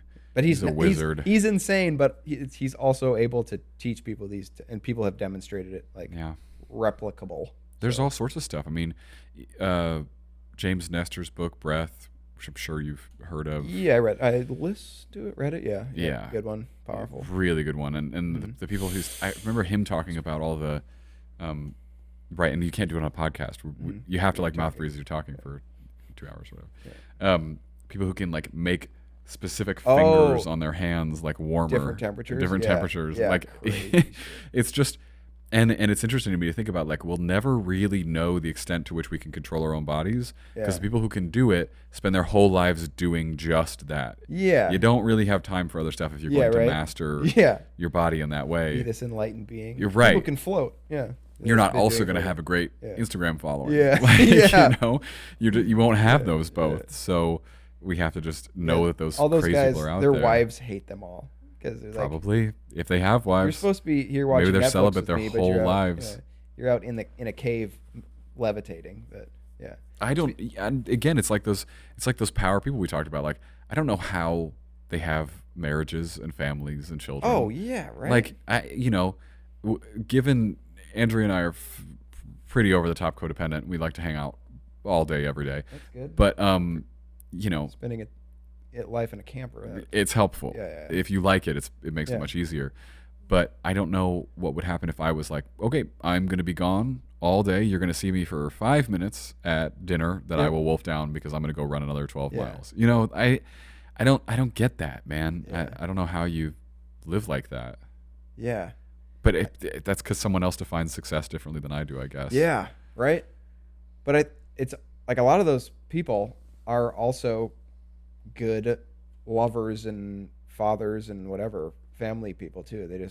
It's a weird dedication. It's that's sleep. I take sleep so important as well, like you do. And 8 hours is what I need minimum usually. I can function less than that, but it's usually not as optimal. Yeah. So I aim for 8 hours. My watch dinged me because oh, you got to be up in 8 hours. So I gotta, but there's people that can be crazy hyper productive and get 5 hours of sleep a night. I can't do that. I'll be a pile of shit for 3 days after getting 5 hours of sleep. That messes with me. I mean, I felt like in my life I used to think I was best getting about 6, and I felt lucky about that. But she needs 9, and so I do 9 now. You know, I try to when it's not right now, and I don't know when I actually truly feel best, to be honest with you. But I recognize that it's a good thing, and so getting more of it doesn't hurt, and it's good for my relationship. They say there's all sorts of weird stats about if you go to bed with your wife, if you go to bed at the same time and wake up at the same time, that statistically that's better marriages. It's all these better things. I believe that. Because you're doing things together. You're together in this. So, I'm good with it. Yeah. But it has been interesting for me to do this hunting thing and get closer to 6 a night and see how you're operating. I'm feeling okay. I'm making it through this podcast, and I haven't forgotten, what I was supposed to talk about or different things. So, Yeah, I feel like I could be one of those people that plays with time. Do you ever nap? I'm not very good at napping. I'm good at it. Are you? Yeah, I don't do the whole time traveling. A lot of people, they say you take a 3-hour nap in the afternoon, you wake up and it's what the hell happened? I don't do that. I do 20 minutes or a half hour, and that usually is good enough just to kind of give me that little extra something. And that also depends on level of alertness and focus from previous night's sleep. So if I know I had a shitty night's sleep the night before, if I'm working, that's usually relegated to only on the weekends because I can't sleep at work. I felt like I was pretty solid to a point where as long as I didn't eat bread in the morning, with breakfast or something, I wouldn't need a nap. And now I don't. we don't eat any bread with breakfast. Yeah. Any carbs, really, besides what's in milk and stuff like that. Yeah. But so I'm fine now. But it used to be that if I ever had bread for breakfast, I had a fun day and made some biscuits and gravy or something wild, you know, I would need a nap that day, and I would know it. What is your feeding window? Your eating window? Do you guys? I don't know, 11 to 10 or 11 to 6, ideally. Like a.m. to 11 a.m. to 6 p.m. So you're intermittent fasting. Yeah. Yeah. Okay. Just regular, just 2 meals a day. Which is big ass meals. Though. Yeah, that's right. You fit all those calories, and that's TRE, time restricted eating, is all part of that circadian code. Right. So that's got a shit ton of benefits for you. You can eat you can eat a terrible diet, like not even close to as good as what you guys are eating, and still retain benefits to that. But I think bang for your buck, you're gonna eat good and also time restrict. So well, it's probably good that we do that, because I am eating crap lately. Because I'm scared that I'm losing this much weight. It happened so fast. She hugged me the other day. She was like, "Oh yeah, this is not good." Really? As soon as she notices, I'm like, "Oh shit, that means it's real." I've been the same, but within the same 8 pounds that I've been since I think I was a junior. Really? Yeah. I don't do like that. I shed weight like crazy if I don't make myself eat. I'm not a hungry person. Yeah. So I have to make myself eat. Yeah, and like I've actually been doing more anaerobic training or more resistance training, like not running as much. So I'm trying to see if that's gonna like bulk up a little more, but I don't know. I hear that goes both ways. Yeah. I mean, I've heard lots of things that like running doesn't really make you lose a whole lot of weight, just like steady state cardio, but lifting can do better with that. I forget why. It's like caloric expenditure kind of thing. So like you're using those muscles are going to burn more calories. And that like metabolic rate is going to be increased. So like, and then after like you'll like do a strength training exercise, which probably like it'll burn those calories for a longer period of time. Like after you're done working out, you're going to continuously still being metabolically active after that. I believe. I could be butchering that, but then like running, you're going to use it. It all depends on like fuel and what you have for fuel in you. So like high intensity, like strength training is going to use glycogen dominantly, so like blood sugar and glucose, that kind of stuff is fuel that's stored in muscles in the liver. And then once you lose that, then like steady state is fat burning. That's your body prefers that unless you have a store of glucose. So if you like strength train, burn off all that glucose, and then do steady state exercise for a while, your body's going to start burning more fat. That's interesting. So that it all depends. Like, so a lot of people that are running, that are like endurance athletes, a lot of times they're out eating a bowl of oatmeal and then going for a run. Your body's going to have all that fuel it needs. It's not going to use stored fuel. Yeah. This is a funny thing we talked about last time, that I said I don't shower. And people texted me and were like, you don't shower? What's wrong with you? What do you do? But I've since converted. Okay. The big reason is that I wasn't showering because we were staying in warm states, dry states, like Tucson, where I'm not wearing clothes all day long. And if I do sweat, it evaporates right off my body. And you can go for a good long time there. Then I started doing jiu-jitsu. And I sweat buckets, and I stink when I come home. And so I have to shower all the time now. Yeah. And also like all the gunk and shit that could be on mats and whatever. It's nasty. Funky, it's gnarly. So, But the other one is being here in the cold, which again, we hadn't done cold stuff because I don't want to do cold stuff. Here in the cold, and you're sweating in your clothes, but it's a cold sweat all day and it keeps drying. You get sweaty because you do something and then you freeze again. Yeah. And now I stink again. And so I have to shower again. You got to layer down when you're out, like walk in with low layers and then you put the layers on when you get there. Still doesn't help. Yeah. Totally. So cold showers. Cause that I know, but I'm good without. Hard to do. I try to do those at the end of my shower, but again, I'm not training right now. I'm here doing the thing. So if I take a shower, I'm gonna be comfy. Andrea's doing them. She's very proud over there. Really? She's been doing the cold shower every day, even though it's freezing here.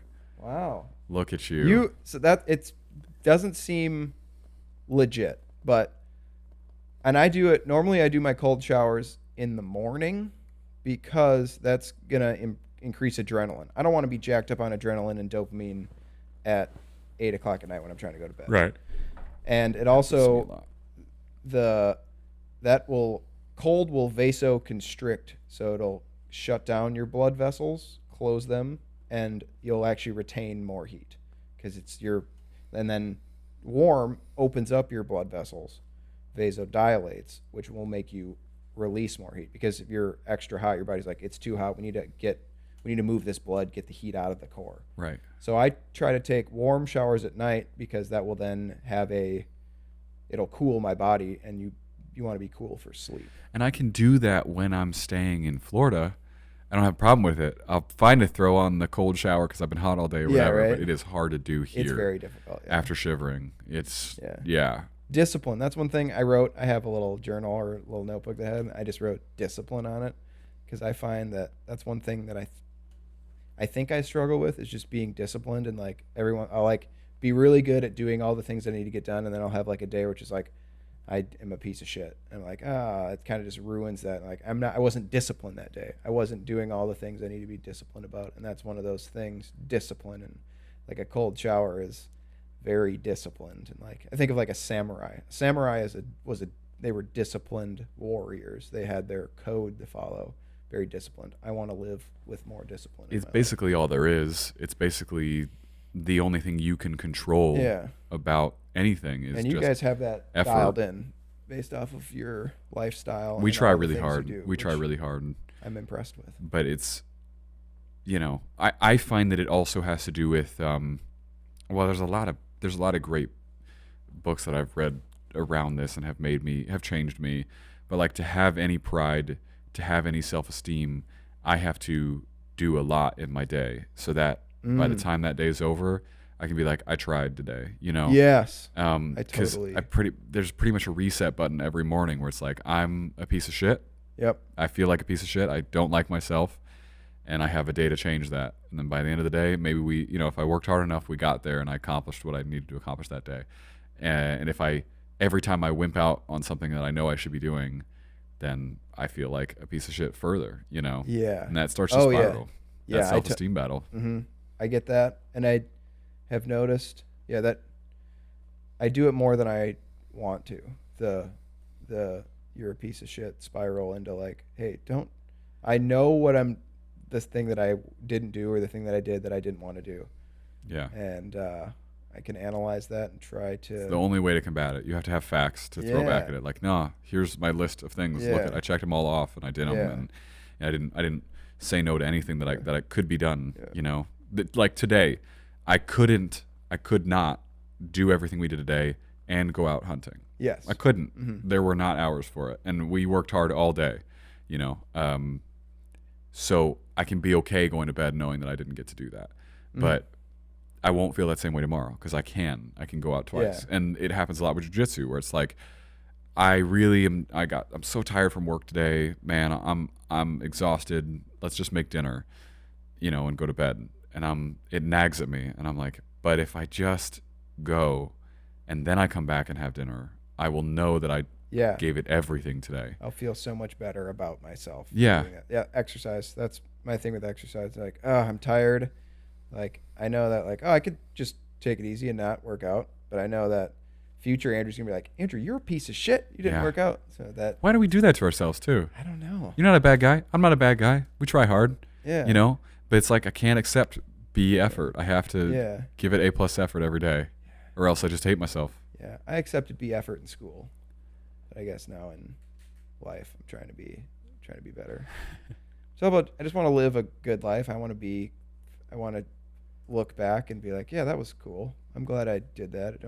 Again, this all ties back into present moment. Like, I should be focused on right now, which is where, like, that whole, like, you're a piece of shit kind of thing isn't me focusing on the present moment. Focusing on the present moment and doing that stuff is like, I'm doing this right now because I like what I'm doing right now.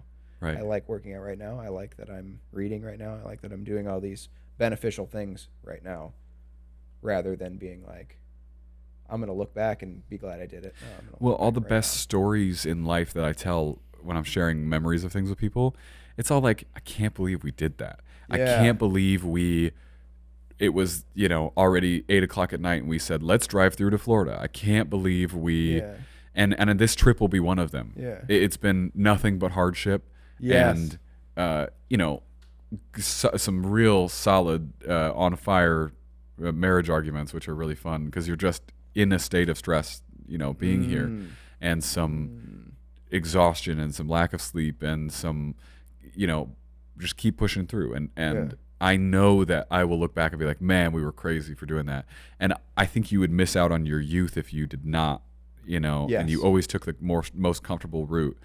And instead of just like pushing and being like, this was possible. Yeah. Like it took us to our breaking point in many ways personally, but can you believe we did that? And it becomes some of your best stories. You remember the time we just like sat on the couch and watched Netflix? It's never a great story of Yeah. It's always got to be hardship. Yeah. Camping. I remember going to the Boundary Waters, doing that. It like sucks in the moment. It's like, we're canoeing in the wind and the rain, and then we have to portage a mile and then do it again for all day long. It's like, this sucks in it. And then you look back and it's like, that was crazy. Yeah. It was awesome. It's so awesome. Let's do that again. I talked to a guy who, Jordan Hansen, who rowed a rowboat with 4 guys across the Atlantic Ocean. Oh, yeah. I remember seeing that. Fantastic guy. And his story is nuts. And I have to imagine, they feel the same way about that experience. It's like, can you believe we did that shit? Yeah. Because in the moment, it was probably awful, Oh, yeah. But just to have done it is fantastic. Awesome. I could never do that because I've read Moby Dick and I've read In the Heart of the Sea. That. Moby Dick's great. In the Heart of the Sea is the book about that, sort of the unfictionalized what actually happened and how they actually starved on rowboats and ate each other. And it's pretty dark. Sweet. It's a good read. I read Endurance, about the Shackleton expedition to the Arctic or Antarctic. Oh, that's a really good book. They all ate each other on that one. They did not. They really? all survived, which is the craziest part about it. And Ernest Shackleton's like a god because he made it through. But it's a crazy. They ate their dogs and everything. But they had one guy got gangrene or didn't get gangrene, but his foot died from frostbite. But they ended up cutting it off. But it ended up being like beef jerky. They didn't eat it, but it luckily it dry rot instead of gangrene, so the guy survived. But yeah, it was there was a point where it was below zero and dark for 6 months or 3 months or something crazy. They were down in the Antarctic, so the Antarctic winter. It was below 0 degrees, and the sun was not out for 3 months.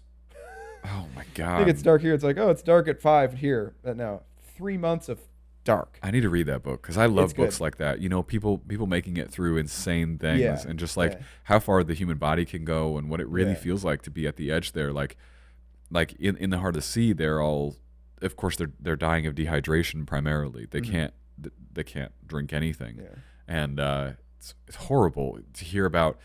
Your tongue swells and fills to the size of your mouth, and so you can't swallow. You can't even really breathe, and it's just insane. And so they would drink blood because that's all they could drink. So when they were eating each other, there's your drink. And when they have an occasional sea turtle that they had brought with them, and the whole book, it's amazing because the reason that they did all the things they did and navigated the directions they navigated was because they were the Nantucket people. Andrew, can you Google this for me? You don't have any signal here, do you? Yeah, the people of Nantucket were all, is it Quakers? I think they were. It's like a similar thing. Might not be Quakers, but it's kind of an old religion that was very internal, and they were all nervous about going to these islands that they were really close to, that were inhabited with perfectly friendly populations, and they were afraid of the outside world. It was part of their kind of culture to only trust each other, to only trust Nantucketers, and so that's a good chunk of the reason a bunch of them all died, because they wouldn't go to land. Whoa, it's amazing. Crazy. Yeah, I've never read that, but I've heard good things about It's it. insane. They made a movie. Chris Hemsworth is in it. Oh, yeah. But it's just the story of basically that Melville turned into Moby Dick. Oh, okay. Also just a great book, too. and like whaling in general. Like, I don't know how much you know about it. They'd spot one from the ship, from the crow's nest. They'd jump in rowboats. They'd row out to the whales where they were spouting. You'd have one guy throw a harpoon into it, and you'd hang the fuck on to the rope, and that whale would drag you around until it died, and then you'd row that whale back to the boat. And they would go miles away from their own ship and in those rowboats. And so this is the story of what happened when one of the whales, one of the sperm whales, destroyed their ship while they were all on their rowboats. No way. Yeah, which they had never been known to do. This one was Moby Dick. Moby Dick, the great white whale. Beast. Yeah, it's amazing. I can't imagine going out in the ocean and being like, "There's a whale.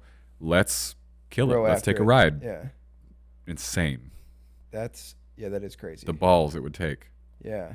There's those tribes in Indonesia they're still allowed to whale hunt because it's like their culture, and they do that thing. It's guys in like canoes that they row out, and a guy with a spear like at the front of the boat jumps off and spear into the water and spears the whale. Crazy. Can't imagine. Yeah. Yeah. I would feel bad just knowing, I guess my perspective as a Westerner or whatever, I would feel bad killing a whale, especially like that way, to like have it suffer for that long, just dragging a spear. It's interesting, but you know, we talk about hunting, and again, it's one of those things where humans, there really isn't an animal that we know of that we have not hunted at one time, or that we couldn't hunt at one time or another. You know, to say that we're not made to hunt, it's like, dude, we can hunt whales, all right? Yeah, like, we've figured out ways to hunt in the ocean with spears and bows and you know, fishing poles, and we can hunt anything. Yeah, it's amazing. But then should we? That's the thing. Right? To a certain extent, we talk about how many people can a deer feed, and for how long. How much use can you make of a whale between the meat and the oil? Yeah, and it's a long ass time. You know. Yeah, it's the whole sustainability thing, and that's the whole like. I explain to people hunting that don't understand hunting and have watched too many Disney movies. They're like, "Oh, hunters are bad. They're bad people. Hunting is a bad thing," which is like the United States, we have the best wildlife management of probably any country. That's probably a good argument because there was market hunting, and we watched the decimation of bison. We watched the decimation of the pasture pigeon. All these things. Like brilliant people back in the day were like, "Oh, let's look at what's happening here. Let's protect this." And now have all this. It's a scientific endeavor to manage these wildlife populations. Not to mention hunting pays for most of the conservation of this country. And then exactly the tax on all of the hunting gear, all of the bullets, all of the guns, all of the ammo, all of the bows and arrows, all that stuff goes into conserving wildlife. And it's that weird, people don't like that. Like, why do you have to kill an animal to conserve it? That's how it goes. And also, like, look at the deer population. If we didn't hunt deer, there'd be way too many deer, and then all the other deer would suffer. Yeah. Like, the best thing you can do for another deer is to kill a deer, because that frees up all the food for it, which is a hard thing to justify if you don't like killing. Yeah. It's an extreme. There's people who apparently, I don't know anything about this, but I have heard that there are people who will only eat fruit. They will only eat because plants willingly sort of give fruit. Up fruit. And there's an idea that we are supposed to eat fruit, and they want us to eat fruit. That is wild to me. I don't know how you survive on just fruit, but people are out there trying. Yeah, I think, they have probably their body doesn't function as well, probably, maybe. But I've had that thought, like, we shouldn't eat asparagus because asparagus is killing the asparagus plant to eat it. Whereas like raspberries, the plant wants you to eat the berries. Well, and then you go poop out in the woods and it grows. To get really weirdly philosophical, let's do it. We're talking about hunting and controlling population. We have done that for many other animals. And when we're being responsible and recognizing, okay, we're at the top of the food chain on this planet, as far as we know. So it's in some way our responsibility to help recognize and count and know what's going on in the wild and to help populations. Of the land. Exactly. That's our role. To not do it would be irresponsible in many ways. But if we consider the fact that we have been doing that for other species, we've also been doing it for our own species through history. Heavily, like, war has changed the course of history. War has always kept our population down. And in the same way, like you said, when there's one less deer, that's more resources for another deer. And the same has always been true of people. Yeah. When there's less resources for your civilization and less of you, there's more for our civilization and for us. And that's how war went down. And I am glad that we can work to a world where we're at peace and we don't need to be killing each other. Yes. We can respect each other. But we are now also, because widespread war is not a thing, we face huge population issues. We ourselves are not exactly being conserved by a higher species. Yeah, and maybe we are. Maybe we are. And now it's time to go back to aliens, which we did last time, I think. I'm actually going to go towards insects. Like I just watched a documentary on Nova at PBS about eating insects. Like not everybody can hunt, because if everybody hunted that needed to eat protein, they would not. We wouldn't be any wildlife. Same thing like the way we factory farm beef is unsustainable. But what is really sustainable is eating insects, and you can get a crazy amount of protein from very little resources from insects. And that's the thing. Like people are like, I don't want to eat bugs, but people eat lobster, people eat crab, people eat all these bugs from the ocean, but people are grossed out by insects. And that's the thing. There's a lot of evidence towards people eating insects too. I still see it as a survival food in many ways. And I mean, when I listen to, I don't know her name off the top of my head, but the defector from North Korea. Oh, who tells her story and about how they mostly eat insects to survive. Really? I haven't heard her story. It's powerful, dude, it's insane. It's insane that she got out of there and what the people are really like. And you know, if people were smart, they'd be listening to what she's saying, because there's certain things she points out about what's happening sort of politically in America that you're like, and she's like, hey, this is what happened in North Korea. Like exactly this. And it's scary to hear her talk about it and see some things. And so her story of how they survived on insects and on black market meat when they could get their hands on it, but mostly plants and insects. And it's gnarly, and they're all malnourished.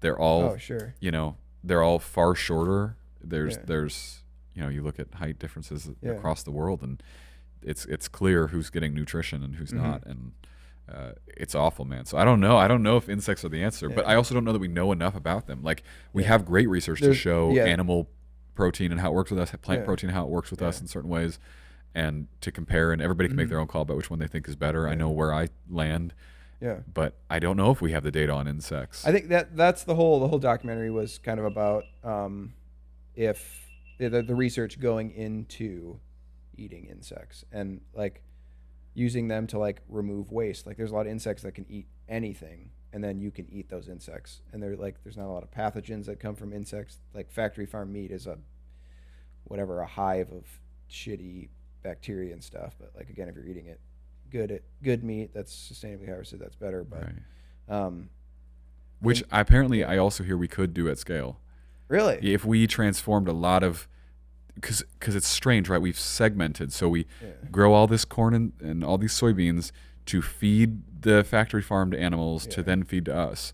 If you took that land and made it all that is a difficult word tonight. Regeneratively farmed lands that you let cows graze on, and opened up that land, we would be more efficient. We'd use less carbon. All these things. There's a great argument for it, and not to mention, I've also heard, you know, I think Joel Salatin is the one who really talks about this on a large scale. Yep.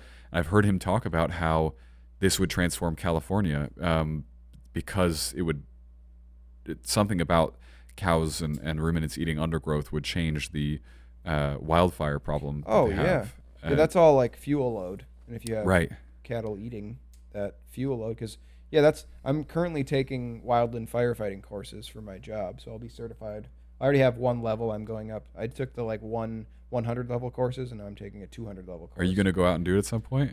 There's a potential for that. I know some guys that do it out in Colorado. Yeah, it sounds in Grand Junction. Intense. It also is very like fulfilling to be like I'm saving lives, kind of doing this, and it's just Yeah. like, I don't know, being like again one of those crazy things you're doing. Like remember this? Remember when I was out Yeah. digging a fire break for 2 miles up in the mountains? It's got to be one of the hardest jobs in the world. Yeah, that just seems like one of those. I like to use my body for what it's worth, so that would be something I'd be. But anyway, talking about like it's all about fuel loads, and like there's increasingly people living in rural areas, and California is a fire-prone area to begin with, and California would burn a lot. Right. But you'd have a year of fuel because it would burn in the summer, and then it would have all winter to regrow, and then burn again and burn again. But now you have it growing and dying and growing and dying and growing and dying. You have like years of fuel rather than a year of fuel. Right. So you have these crazier fires, and if you have it makes sense. If you have ruminants in there grazing, they're going to be removing a lot of that fuel. Yeah, it's interesting. But, I mean, I think to me it's the same way because I love bread that we take flour and we remove all of the nutrition out of the flour, and then we enrich flour with vitamins, and we sell enriched flour. We sell enriched flour, or we sell people vitamins to take instead of just if you use sort of real flour. Whole foods, yeah. Right. It seems like we've done the same thing on a mass scale with animal agriculture and plant agriculture, and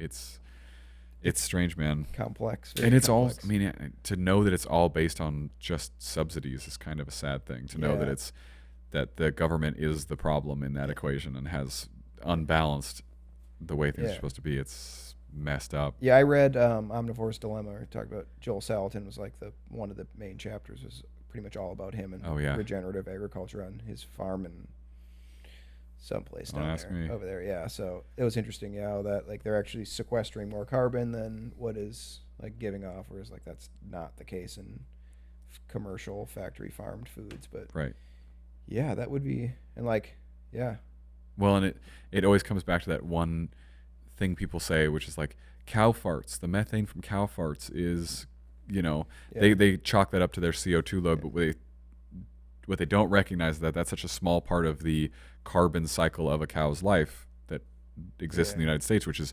mostly from transportation. It's mostly from driving cows from point A to point B when they're being mass, produced, basically.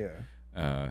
That's where all the carbon problems come from. If we had lots of cows, the methane would not be the thing to kill us. The cow farts are not trying to kill us, and it's a real interesting thing to learn about, man. And I don't because I obsess over food and where my food comes from. I can never understand when people don't.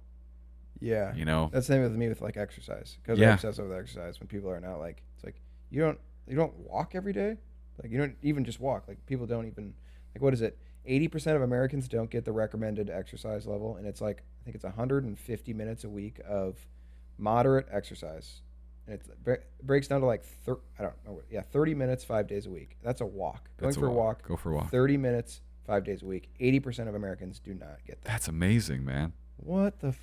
Well, isn't it something? It's almost exactly 80% of Americans now have insulin resistance or different. I think it's 2/3. 2/3. Yeah, they're either diabetic or pre-diabetic. Yeah, 2/3 of the population. God damn. Sugar and not exercising. Wild. Yeah, it's like that would freak me out knowing that. Like, I get freaked out when it's like I drank 8 beers last night.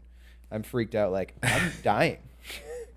Like, You drank 8 beers last night? No, not last night. No, I'm just saying when I that was just me being unhealthy. If I have an unhealthy day, like one day, like over a weekend, I'll do something crazy. I'll eat, like go to a wedding and I'll eat a lot of shitty food and I'll drink a lot. And I'm like, you fucked up, Andrew. You're next week you're gonna go to the doctor because your kidneys are. No, I feel that same way. I can't imagine just doing that like every weekend and never like I know just ignorance is bliss, I guess. But I mean, and it must be, and everybody's got their own priorities. Yeah. And listen, everybody's allowed to live their life the way they want, man. Exactly. But I think that there is real beauty to living your life in a super intentional way.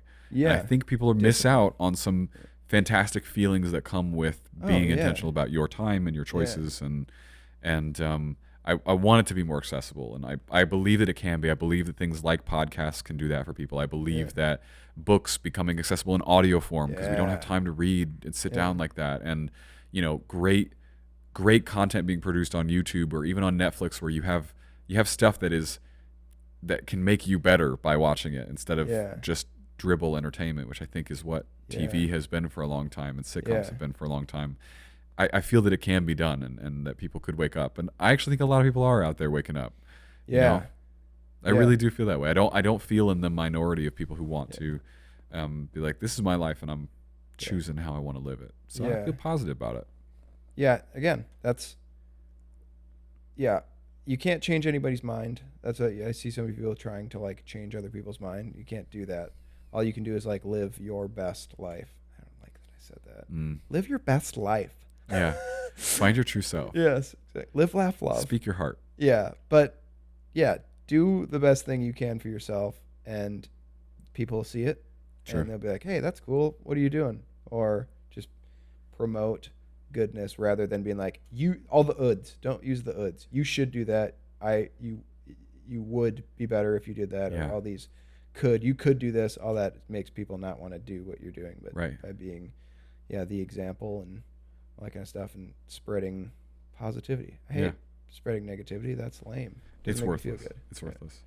Hey, Andrew, would you take a few pictures for me? Because I'm about to wrap us. But before I do, you have to come on camera. Go landscape for me, would you? Before I do, when am I going to get to listen to your podcast?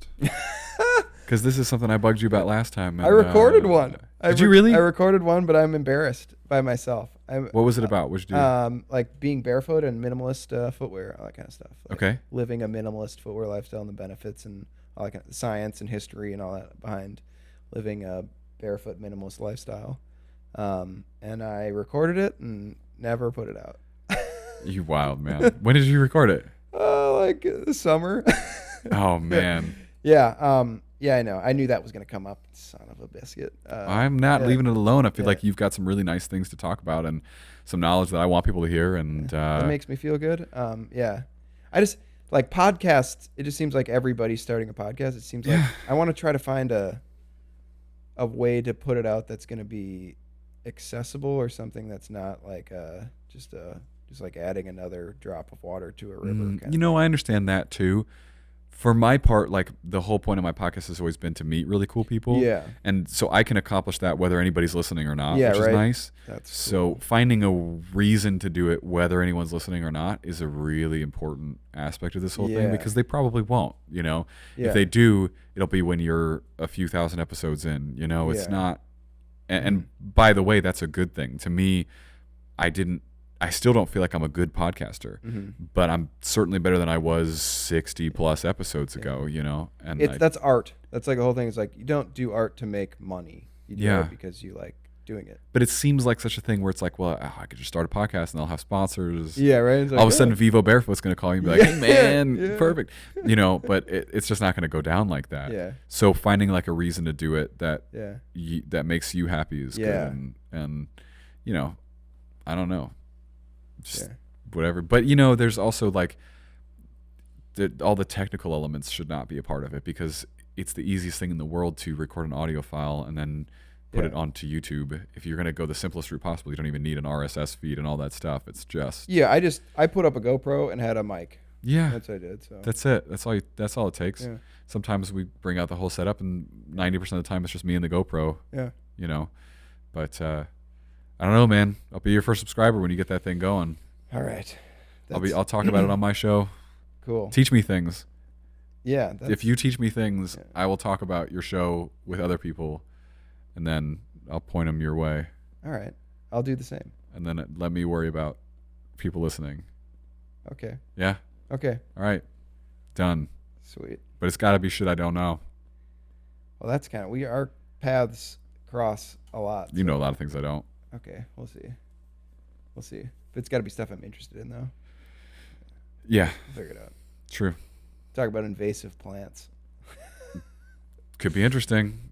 Invasive plants of Wisconsin. And hey, man, maybe there's a niche for that. Maybe there's someone who's like, I really want to know about invasive plants in Wisconsin. Invasive species technician podcast. Yeah. Yeah. I don't know. Stick to the health stuff, probably. That's pretty specific, I feel like. Yeah, definitely. But there's probably a whole world out there of agriculturally minded folks who want to learn that. There's a community for just about anything. Yeah.